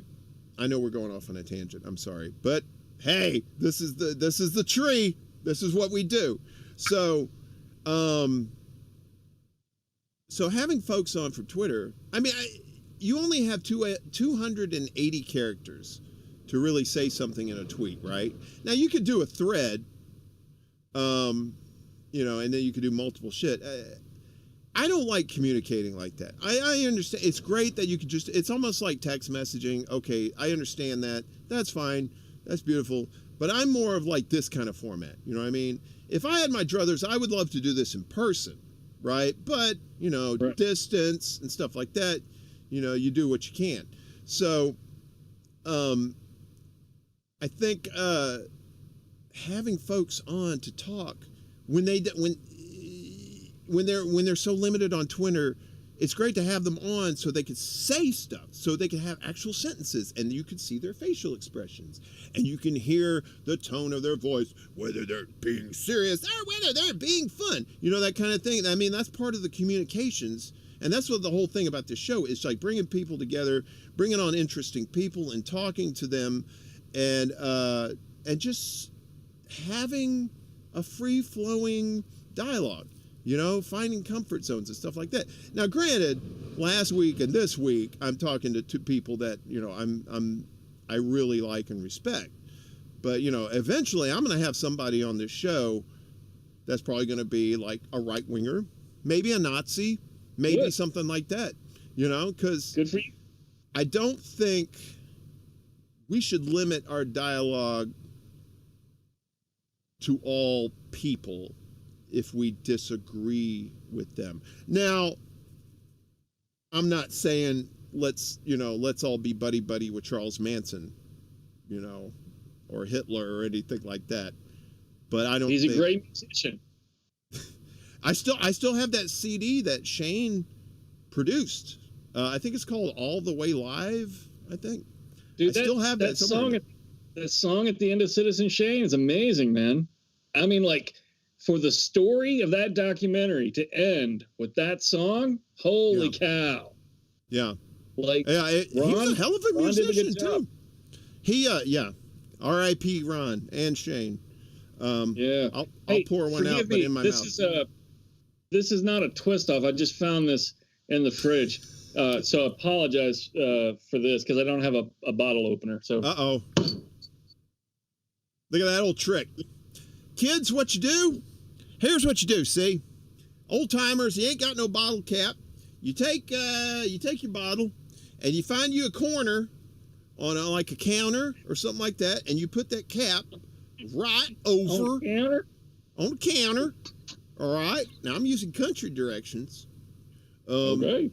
You're gonna put that bottle cap, that little messed up squiggly part, you're gonna put it on top, and then when you hit it, it'll pop off. But you might ruin your Formica countertops, and you don't want to do that if you invested a lot of money in Formica. Anywho. Any hooch. Sad face. EMPTY. Was it? Can I go back in time really quick? Hey, Vern. You know what that sound means in Russia? Empty. Empty. I'm going to show people people are like, what the fuck is that? This is my tobacco bong. I have a tobacco bong. That's I can't horrible. smoke. I know it looks horrible, right? Doesn't it? No, it looks like horrible that you're smoking tobacco out of a bong. What the hell? No, it's actually a lot cleaner than. I'm not getting stoned off of it. Silly beans. Turn it into Dom DeLuise and Cannonball Run. La la la la la la la la la la la la la la la la. Was it Jack Elam? Jack Elam said, "No, but I got this." I was watching clips of Cannonball Run the other day, and oh my God, that movie is so great. All you youngsters out there that have never experienced these like late 70s, early 80s movies, go back. Go find them. Time out. Can I please? Okay. So I think last week you were talking with Christopher about your Star Trek idea, and you were like, "Oh man, if you can make this happen out there, good for you. You know, just throw me some cheddar here, or put my names in the credit, whatever." I come up with ideas, film ideas or show ideas, and I write it down, and I don't come back to it, and I don't, develop it or anything like that. And then like years later, somebody comes out with a similar idea, right? And I'm like, why didn't I produce that? Or why didn't I shove that down somebody else's throat? And why didn't I get the credit for it? Cannonball Run. Here's $1 million idea for anybody out there. Jason, this is for you. If you're into this kind of thing, you have Grand Theft Auto, right? The video game Grand Theft Auto, and you're driving around, and you're like, blowing people up and whatever. But like the detail now on these video games is outrageous. It's incredible. Yeah. Why hasn't anybody figured out a way to take like Google Maps or Apple Maps or MapQuest or whatever and build a video game around that? You take the maps that have already been routed and you create a 3D environment around that, and you create a game called Cannonball Run, which is basically going back to the movie Vacation, where you can plan a vacation without the Pac-Man, without that, but you can start a race online in real time from New York to California or whatever, and let's say that you and I are roommates or whatever, and I'll take the first shift and I hand the controller over to you, and you take the second shift or whatever, and we try to beat people from New York to California. You try to beat people in the race. And if you don't want to race and you don't want to devote that amount of time, you can still travel through different cities, right? Like, why is that not a thing? They could do that now. They could do that. These, what do they call them? MMO, RPG, MOUSC. They're like these, they call them sandbox games where you like get a whole bunch of people and shit like that. And actually, dude, so Microsoft Flight Simulator, right? Yeah. Actually, they could use that technology for that, because have you seen like any videos or like pictures of this of the new one, the 2020 version? Outrageous. It looks like 100% real, and they go all over the world. I think they keep at I don't think they have all of the cities, but they keep adding more and more and more. And you could do that with a Cannonball Run game, right? And now, are you ready? Are you ready to go deeper into this? Yeah. All right, let's go, brother. Let's rock and roll. Let's say that, I don't know, somebody. Let's say Jason Core, right? He develops this game. He can have the free software. You pay the $40 or whatever for the game, right? But then you can become like a premier, whatever, pay a little extra cheddar every month, and you can have access to change features where you would upload, you would take shots, right? Real shots with your camera or whatever, your phone, upload that, and those would be the facades of the building. So you actually see the facades and not just a computer generator facade. You could see some back roads, because there's back roads that are not on Google Maps or whatever. So this is a great opportunity for somebody to make some big money, man. I think it would sell. Yeah, I think so too. Changed my mind. I think, yeah. I mean, if you love Grand Theft Auto, have you ever played Grand Theft Auto? You're not a gamer, are you? You don't do that shit, do you? No. I'll play some Grand Theft Auto. Well, okay. I take that back. When we lived together, okay. So here's the backstory. So me and Chris, we both, like I say, he picked me up. We drove out to California. It took us like about 4 days, something like that. So you were out there for about a year, and then you moved to New York, and I was there for a few more years. And then something happened, and you said, hey, you want to come to New York? And, we could be roommates. Come visit first, see if you like it. That's so cute when you said that. Dude, no, you got to check it out first, man. That's a huge commitment, bro. Well, dude, I've never been to L.A., and I went out there, sight unseen. Dude, I went out there. First of all, I want to say I appreciate you 100%, because you saved us. We went out there you went out there because you had planned the whole year. And me, I was on my last unemployment check. I think I had $300 to my name. And we went to California. No jobs lined up. No housing lined up. Kinda. I mean, there was. No. I mean, there was none. No. We just went out there blind. And here we are now. So I moved to New York, and then I moved in with you, and we're there. And this has always been a thing of mine. I always loved watching other people play video games, and we're both smoking, getting stoned. It's just, I had a roommate when I worked down at WXXV on the Gulf Coast back in '99, and he would play,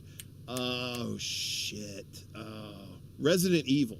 He would play Resident Evil, and that was we were like an old couple. We'd watch Frasier. There was like 2 episodes of Frasier, because we do the news, and then we come back and we smoke out, and we watch 2 episodes of Frasier, and then he'd play Resident Evil, and I'd be just sitting there chilling like, hey, and we'd be just shooting the shit. So it was the same thing with you and me when you would play. I think it was GTA 4 you were playing.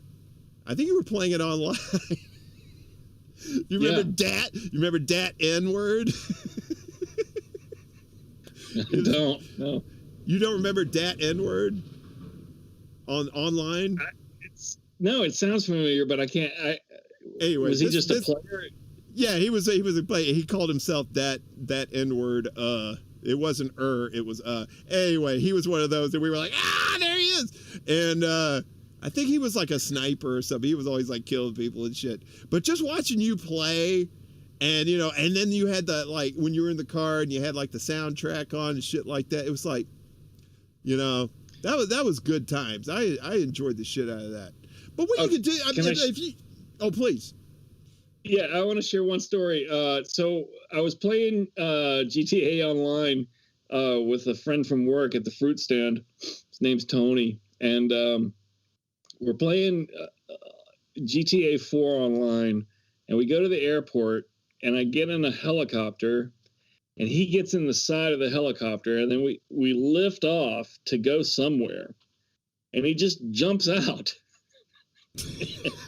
and he falls to his death, and he dies.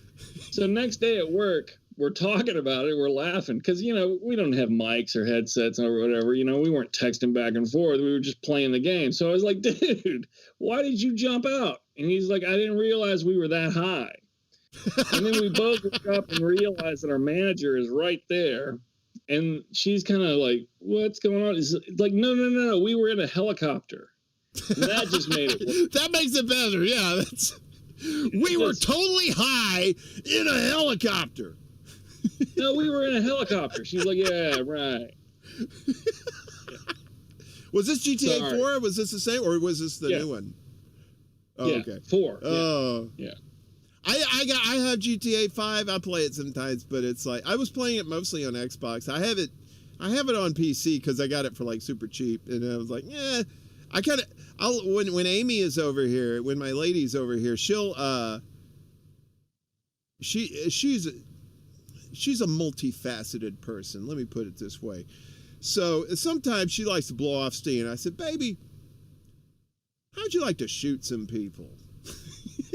She's like, for real? I was like, no, for real. I don't have bail money. I'm talking about like digitally. And so I showed her GTA, and she loved it. And she ran over a few people. I think she picked up a hooker. I'm not sure.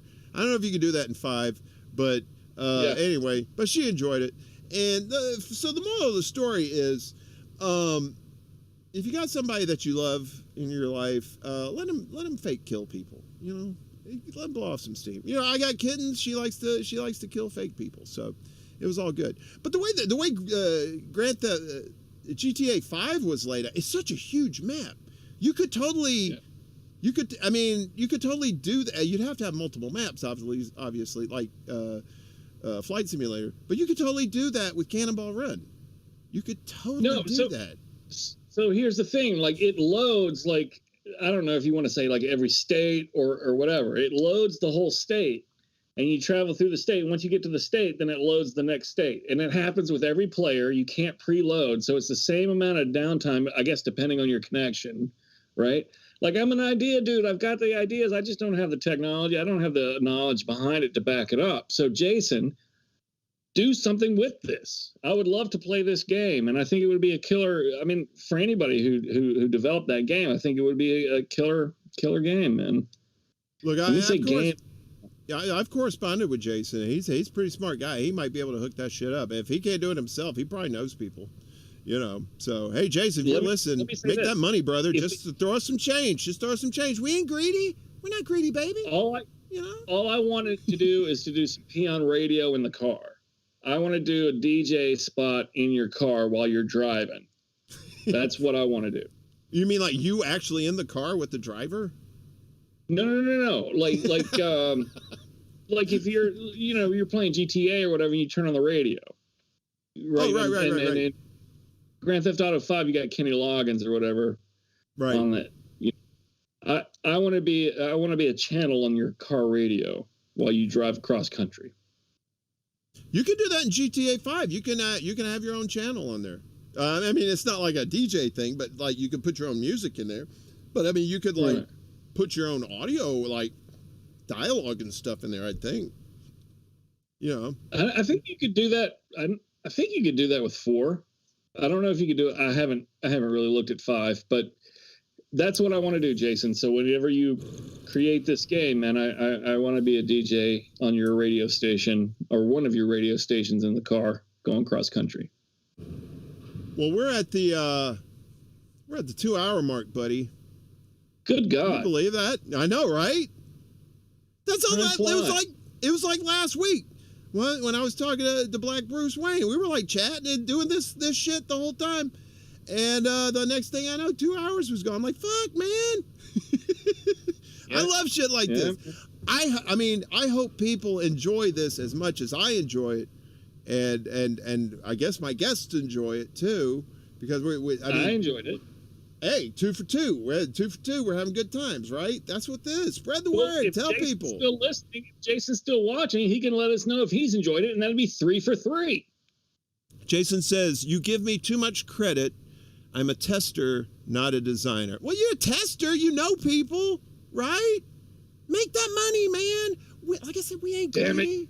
We ain't greedy, man. Just a little cheese. I'm a tester, not a designer. A little. Damn it, Jim. Oh, you want to get into Star Trek now? We're going to go 2 weeks in a row with Star Trek references?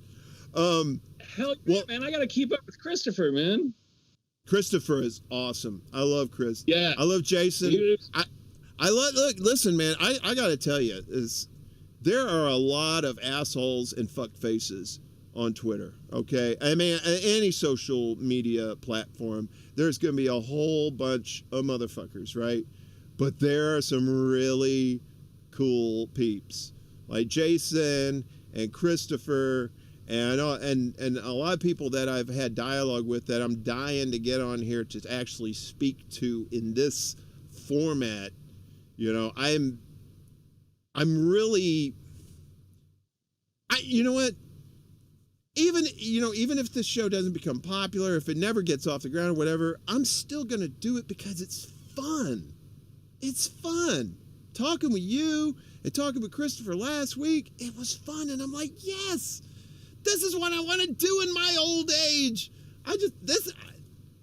What do I want to be when I grow up? I want to be a YouTuber. I want to do this for the rest of my life. And I ain't ashamed to say it. It looks like you want to be John McClane. What? John McClane? What? I mean, wife beater. Come on. I'm not wearing shoes either. And I'm not wearing pants. Ladies.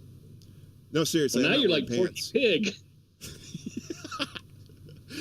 I'm wearing underwear. All right. I got something over, the kingdom. So I'm good. But okay.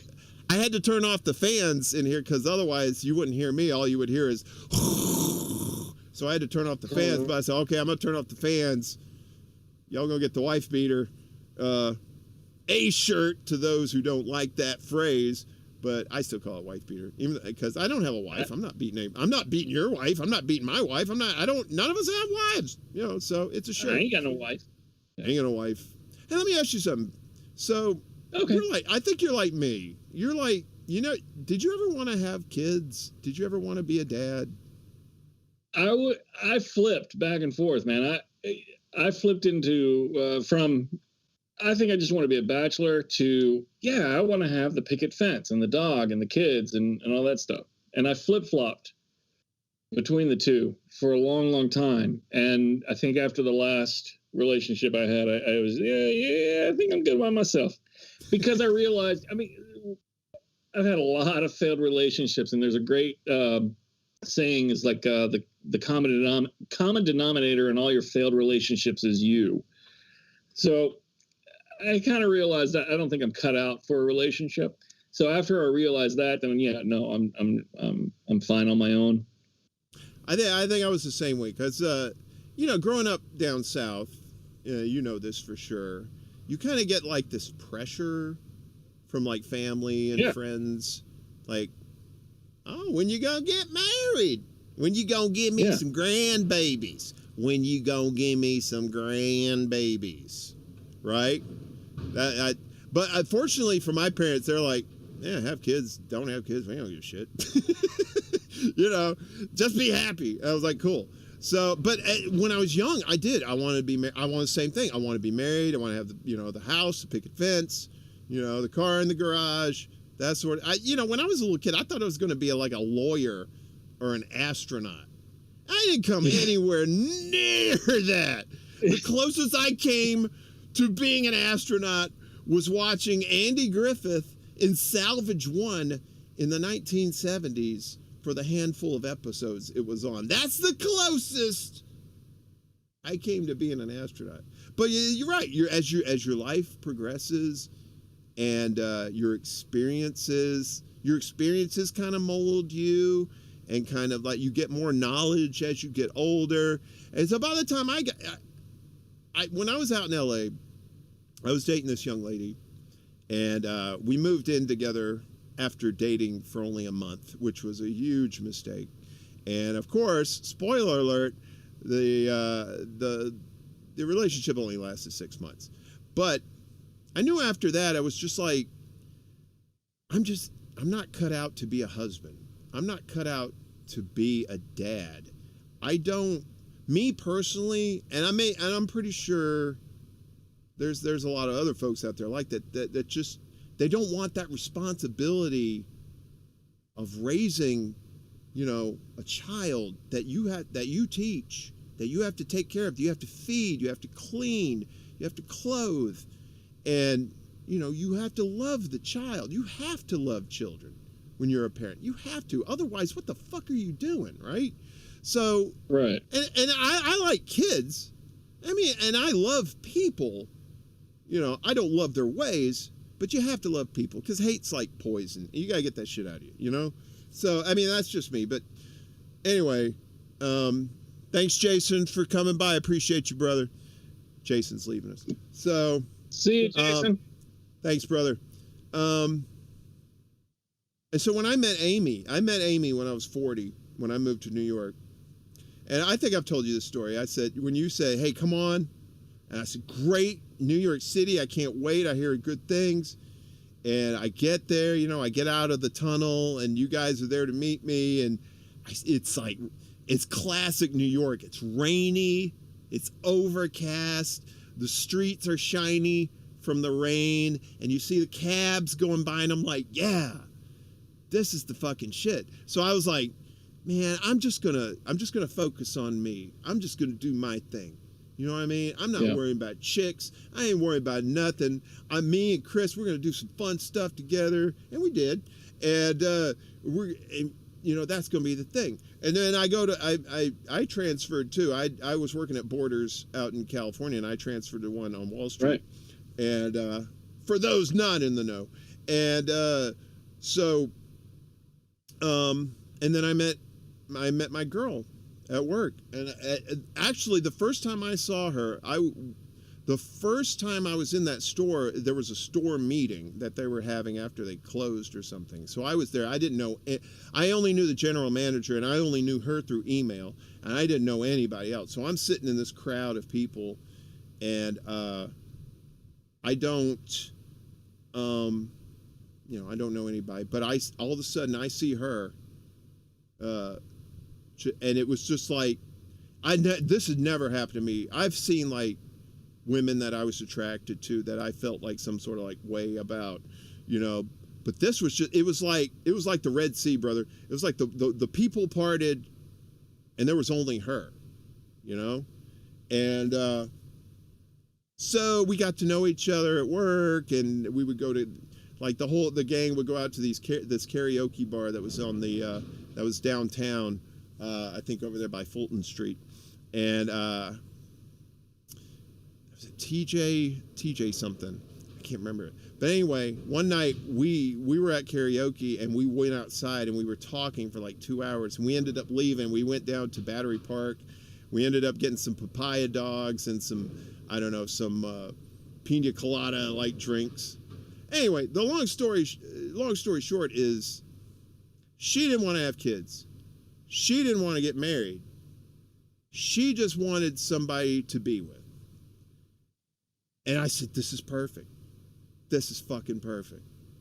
And I think, like, for somebody like you, I do the same thing. If you found somebody that, or if you met somebody that had those same kind of, I don't know, not really goals, because you don't want, but you know what I mean? You're on the same wavelength, then it can happen, And if it doesn't, then, it's better that it doesn't happen than you force something to happen. And that's not just for you. That's just for anybody. That's just, common sense. I got lucky. I fell into it. And I actually have you to thank, because if you had not invited me to come live with you in New York, yeah, I never would have met her. I probably would still be in LA, and God knows what would have happened to me if I'd still been out there. You know what I mean? So I appreciate you. Well, dude, I love you very much, man. And I appreciate you having me on your show. And, dude, I wish nothing but the best for this. I hope it just propels you forward. I hope you get some really good guests in the future. I can't wait to watch some more shows. And I'm sorry that I wasn't, I don't know, too entertaining. Maybe I was, I don't know, but. God, you were boring as shit. What the fuck's wrong with you? Yeah, we'll let the viewers decide. I guess we'll see the likes in a little bit, right? So, well, I mean, this is all still a work in progress, and if you go back, I'm going to go back. I always go back and watch these, to see, what the technical fuck ups and work. There's nothing I can do about the speaking fuck ups. That's just me. But the technical shit I can figure out. So there's probably going to be places in here where the audio's cut out. So when if you go back and watch this later, you'll be like, why can't I hear myself? Because I fucked up. So I apologize for that. I'm getting used to these controls and shit like that. So I don't have like a producer or a camera person or any of that shit. I am the producer, motherfucker. I am the camera guy. I'm the director. I'm all this shit. It's the one-man band. So, but well, I would say if I could, because I did a radio show, an internet radio show for a year or two. I think it was just a year, a couple of years ago, Peon Radio, and I loved it because I was doing basically what you're doing now, except it wasn't video, it was just audio, and I would play music, and I was really scared because I didn't have the rights to it, so I never saved those for people to listen to on the replays or whatever. But I would interview people that I was intrigued by. I would interview my friends and ask them, hey, man, what are you into now? What are you listening to? What are you watching? What are you reading? Oh, man, speaking of reading, God, my friend Sadia sent me a book. I think if you look it up, I think it's Heather McNee. I believe that's right. Heather McNee. It's The Sum of Us. She sent me the book like a month ago. But I just found some time to start reading it. I'm only 2 chapters in, and it's amazing. The Sum of Us. I believe that's the name of it. If you're into reading, start reading that book and let me know what you think about it. Because holy cow, what's it amazing. about? It's about racism. It's about like the first 2 chapters. It just blows me away because there's some stuff in there that I knew that the South was racist. Back in the day and maybe even today, but I knew they were racist. But like the stories is like amazing. I guess there is a book. I know because I read this book or that chapter that there is a book out there about public swimming pools in the South and how there was like, I think in Missouri, I think it was like the largest public swimming pool in the United States, but they closed it down because of segregation or because of anti-segregation laws.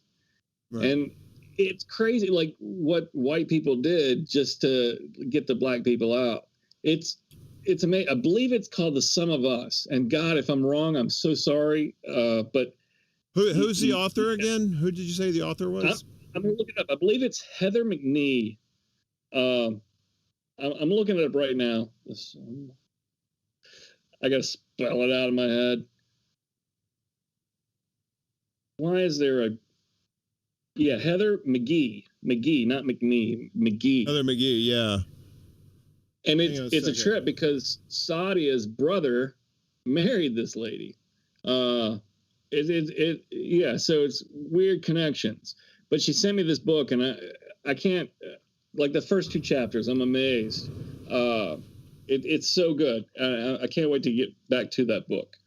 So if you have a chance, I think it's a great book, or the first 2 chapters are great, and I'm sure the rest of the book is great as well. And it's amazing about farmland. You were talking about farmlands in the South with medical marijuana. It's amazing because, like, she talks about the North back in the day. You know, they were all about industrialization and about education and all that stuff. But the South was more about agriculture. So they didn't really care about schools and all that stuff. And it's so cool how she builds this narrative, or not. She just tells the story. She just tells history. She's not building a narrative. She's just telling the history of it. So I want to throw that out there. If you guys read books or whatever, Heather McGhee, The Sum of Us, so far so good. I would say so far so good. The Sum of Us, What Racism Costs Everyone and How We Can Prosper Together, by Heather McGhee. So you can, I guess this is on Amazon. Maybe at your local library. I would say if you could, go to your local library instead of getting, try to get as little as possible from Amazon if you can, try not to feed the beast, that kind of thing. But, don't hate on people that get shit off of, I mean, I'm not saying you, I'm talking about the royal you. Don't shit on people that get shit off of Amazon, all right? Sometimes that's the only place they can get to shit, all right? And not all of us are, in Greenpeace and trying to save the whales and shit, all right? Some of us are just trying to get by. So, anyway, that's just my preaching on that. Otherwise, Amazon's a piece of shit, fuck them. I hope they all rot in hell. So you are Captain Peon, and let me tell everybody, because the Monkey Boys, they're like, well, what's the Monkey Boys reunion? So when Chris and I met, we met, what was it? 2 hours, like 2.5 hours in. I know, right? That's how you get them. You don't give them, look, it's like crack, baby. You give them a little taste up front, and then the rest you got to pay for, right? So, but in this, you don't get the little taste. You get the teaser all the way to 2 hours and 20 minutes into the stream. But basically the long and the short of it is, I mean, it's not like an origin story or anything like that. It's basically, you always thought monkeys were funny. I always thought monkeys were funny. And when we first met, we got into a conversation about it, and we were just, and we found out we were both crazier than the shithouse rat. And we were like, all right, we're brothers. So this is the way this works. And so we became the Monkey Boys because we love the Monkey Boys and we love monkeys. That's true. Chris, I want to thank you for being on the show.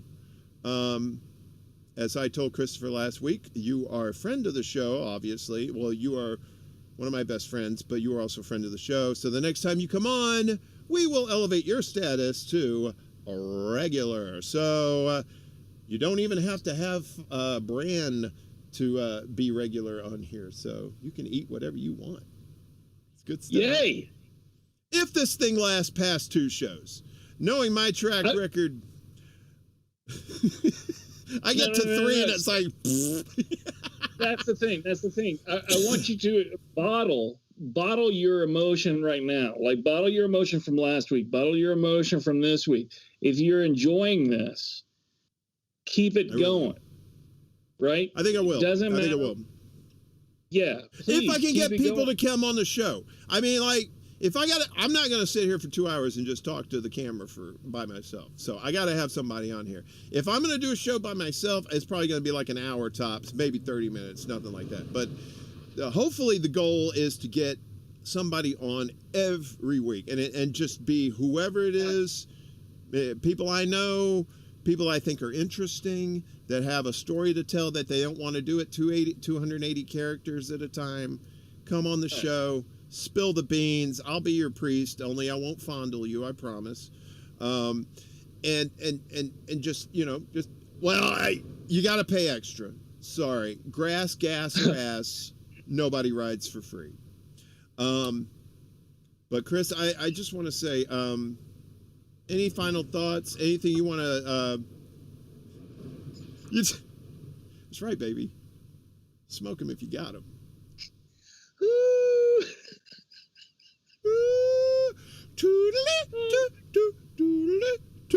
I used to, you remember my friend Don Culpepper that I used to work with at WCBI? So every time I go over his house and get stoned, I've just outed him. Don Culpepper's a stoner.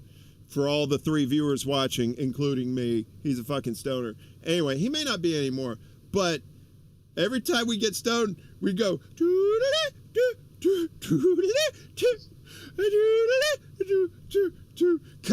and then I would go to their house and eat a loaf of bread in one sitting, and they fed their cat cheese. They get like these slices of a Kraft cheese, and this cat was huge, meanest motherfucker on the planet. But anyway, that's a story for another day.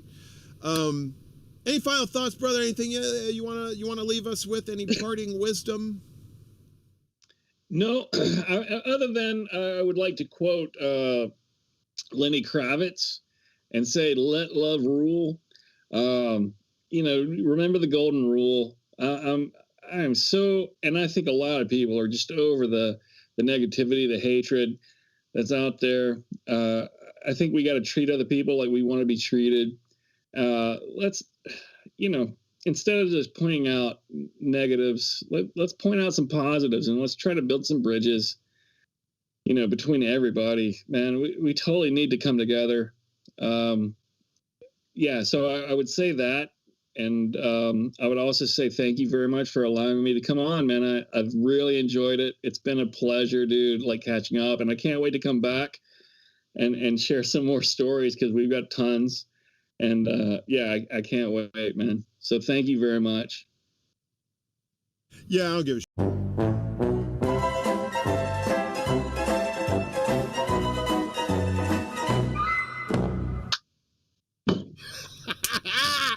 Nobody expects the curb credits. Nobody. That's genius. Nobody. Perfect. Oh my God. I've got curb credits on demand, motherfuckers. Feel this power. Promo shot right there. That is your promo shot. Yeah, nobody gives a shit. That's so good. Dude, listen. All right, before you go, I got to say, why the fuck aren't you on YouTube? Why don't you have your own show? If my wife beater red sweating ass can get on here, why don't you have a show? You're so talented. You had the radio show. Get a YouTube show. It's just radio, but with your face, and you can't play the music. But that's but still, the thing, man. You can't play the music. I love my, what is it, 2004 or before? I love that. I love that music, man, and I want to play music. I want to bring people together, because if I talk, people are not going to listen, man. I wouldn't mind doing a show like this. Where you're that's talking what I'm talking about. Yeah, that's what I'm talking about. Like you said, you talk to your friends and stuff on the radio. Do that shit on YouTube. Yeah. It's probably a lot easier too. Because basically this setup. You don't have to have all this fancy bullshit, right? I just happen to have a knowledge of using Photoshop and stuff like that, and then I discovered this. I'm using Streamlabs OBS for my streaming thing, and it is super easy to use. You're a tech guy, you know how to do that shit. So work that shit out. Get a show. I want to be able to have a crossover episode, like when Laverne and Shirley went to Happy Days. Come on, fucker, get this shit rolling. I was thinking you were talking about Simon and Magnum PI.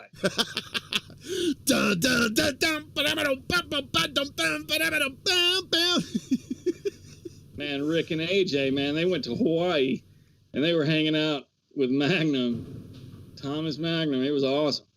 All right, I'll start working on it. Yes, do that, and I hope to hear a progress report from you soon. So, because you're a talent, brother, you got to be on here. Even if you're just doing this shit with me, I don't give a fuck.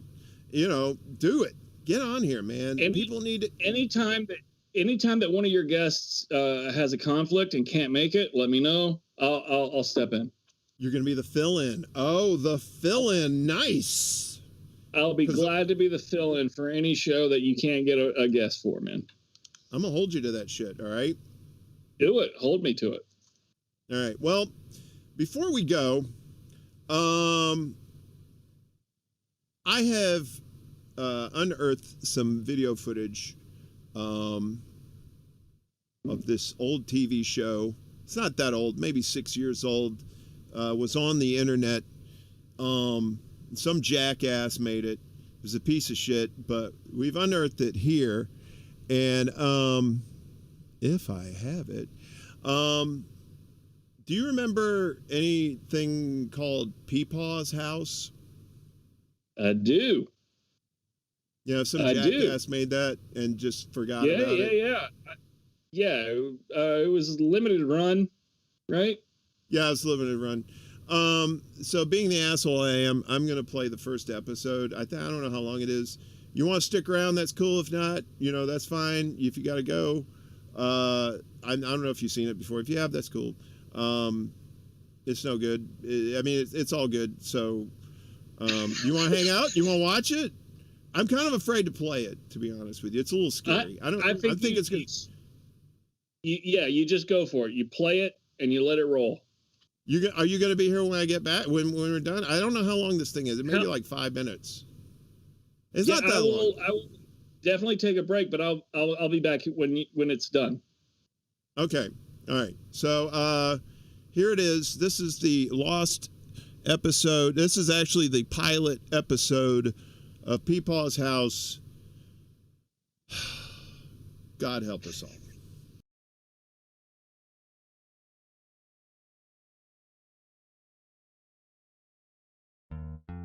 Peepaw, Peepaw, welcome to Peepaw's house. Hi, I'm Peepaw. These are some of my random thoughts I thought I'd share with the world. We might do this on a regular basis, depending on how much bail money I got. Hey y'all, it's Peepaw. Welcome to my house, my abode. This is my abode. Jazz hands. Jazz hands. Ooh. Hey everybody. I love coffee. I love coffee. I love coffee. Why y'all come over to Peepaw's house? You didn't even call before you came over. What's wrong with you people? Busted in an old man's house? You crazy?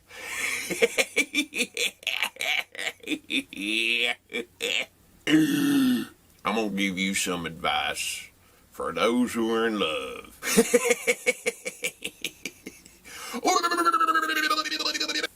Why is it every time I clip my toenails, I gotta call a hazmat team to come clean up?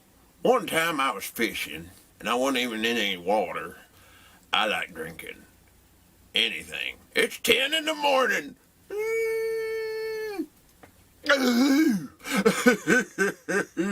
People loves you.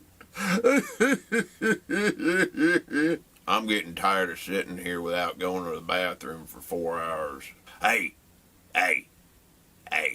if you ever been in love with someone and it's been unreciprocated, that's what the kids call stalking. Back in my day, we just called it persistence. Sometimes I ponder the mysteries of life, and then sometimes I go fishing. I got 75 kids. I got 1,800 grandchildren that I know of. I'm gonna tell you right now, I can't stand wintertime. It chills my bones. People. 1, 2, 3, 4, 5, 6, 7, 8, 9, 10 fingers. I can't reach his fingers. What's wrong with America today is it's not in Canada. My thoughts on politics? I like chocolate ice cream. We get in the car and go driving around and having some fun.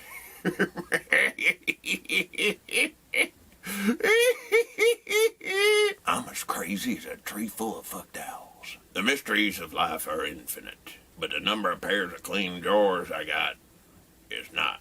Sometimes it ain't cool to drink at a police station. Shut the hell up, close that door. It's cold outside. I live in a place where there's a bunch of Yankees. And I love them. I ain't got no decent biscuits around here. What's up with that? I'm 106 years old. You know what my secret is? Moonshine and hookers. Y'all thought I was picking my nose, did you? This is my somber face. I don't know what's wrong with you, but I sure as hell know what's wrong with me. I think Rice Krispies are the devil's work. What kind of cereal makes all that damn racket in the morning? They're all quiet when it's all dry in the bowl, but then you add some milk. Uh-oh, there's a party. I think liquid plumbers should get paid less than solid plumbers. Back in '06, we used to use firewood as a time machine. Now, I ain't telling you nothing you don't already know, but if I am, you're welcome. Thanks for stopping by Peepaw's house. I hope you learned something, 'cause I sure as hell didn't. Nibbies. Nibbies. These guys right here, these my boys. Thunderbolts and lightning, very, very frightening. Eat, Galileo, Galileo, Galileo. You a fine motherfucker, won't you back that ass up? If I had a mustache, it'd look like this. I can't even keep my pants on when something like that happens, you know what I'm saying? I mean, who could? Peepaw. Peepaw loves you. I'm a fish. Well, I hope it warms up soon. It's too damn cold outside. You know, I don't like to wear pants very much. I think Thundar the Barbarian totally kick He-Man's ass. Even if he had Skeletor with him. Whoa! Whoa! I'm gonna tell you what the secret to life is. Peepaw, Peepaw, welcome to Peepaw's house. I'm a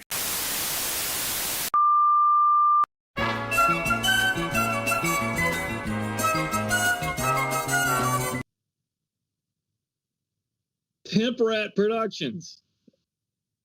Yes. No. Yeah, it was horrible. Yeah. No, shouldn't.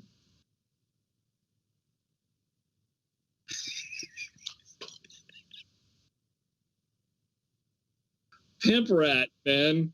Love the Pimp Rat Productions.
And no one heard that.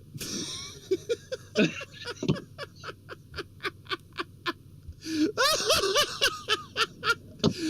one heard that! That whole bit. Anyway, I'm still getting used to this bullshit. Fuck it. There's only two people, and I'm one of them. So Nobody heard Peepaw? Or nobody heard what happened after? No. The mic afterwards. I forgot to turn the mic. Okay. I'm still working all this shit out. Anyway, fuck it. You'll see it. You'll be like, this motherfucker. You know what I love about this show is not only are you reaching out to different people in different aspects of life, but you're also helping people read lips, and that's why I love you. You are amazing, Uncle Warren. Monkey band. For our deaf viewers out there, we appreciate you, and hopefully you can translate for those who can't read lips. So, anyway, we'll get this thing. I want to do more than one show a week, but I'm just doing one for right now to just make sure I get everything solid. I may do like a weekend show, maybe a Sunday night show or something like that. Just that is this may turn into more of like just a conversation thing, and then I'll have like a newsy thing on the weekend. I don't know. I got all these ideas. I drink and smoke a lot. Who knows? I may end up in a gutter someday. We don't know what the future holds for us, but hopefully we can find a path that gets us to where we want to go. So, but I just want to say thank you so much, Chris, Captain Peon, Monkey Boy, my brother from another mother. I love you, man. I want you to take care of yourself and that beard. And I know you have a nest growing in. Is there a nest of birds in there like Peter Griffin? No, but I can actually do it like a Captain Caveman kind of thing, where it just kind of like go down and like, Captain Unga bunga me pull out washing machine. Like, what the fuck you get a washing machine? Yeah, I think this is gonna go away. I think I had it for about a year. I think it's time to cut it.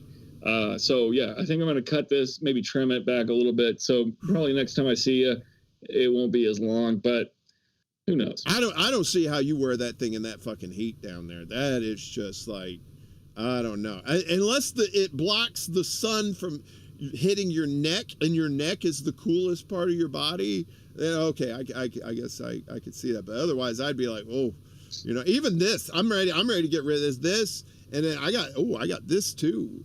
I forgot to show you. Yeah, this. Hi. So I almost chopped this shit off the other day when it was 94 and like 75, 80% humidity. That was not good. Dude. Anyway, thanks for coming on.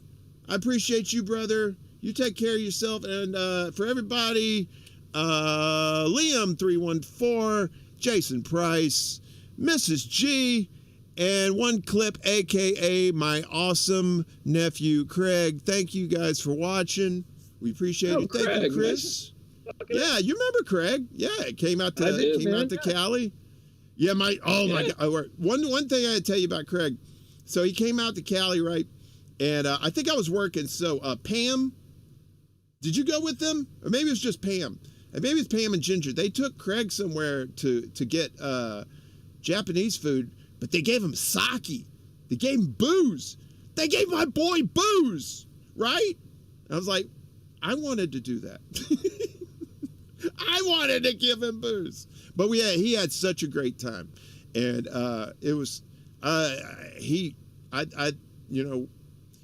him being out there, I think it was just it was so great having family out there with my friend family too, and he really appreciated it, and I appreciated him coming out. So Chris, what's up next for you, brother? What do you got going on?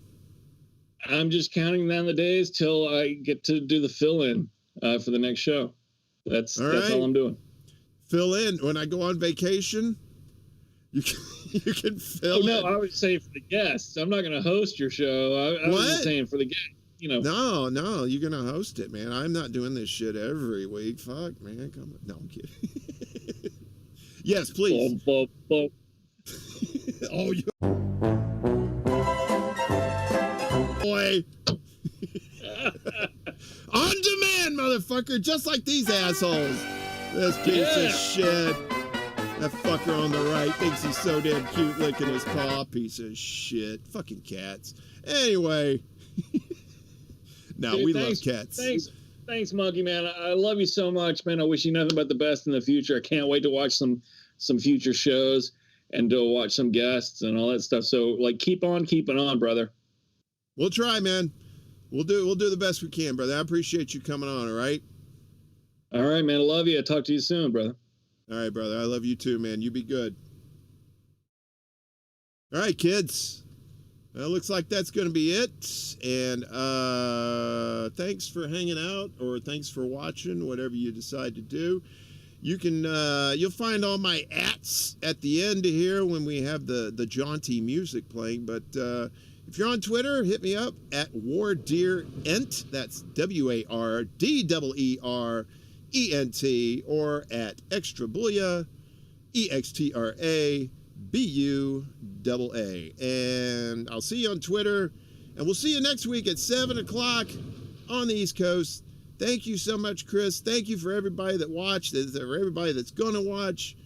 We're just growing, and you're growing with us, and we appreciate you. Peace. Chicken grease.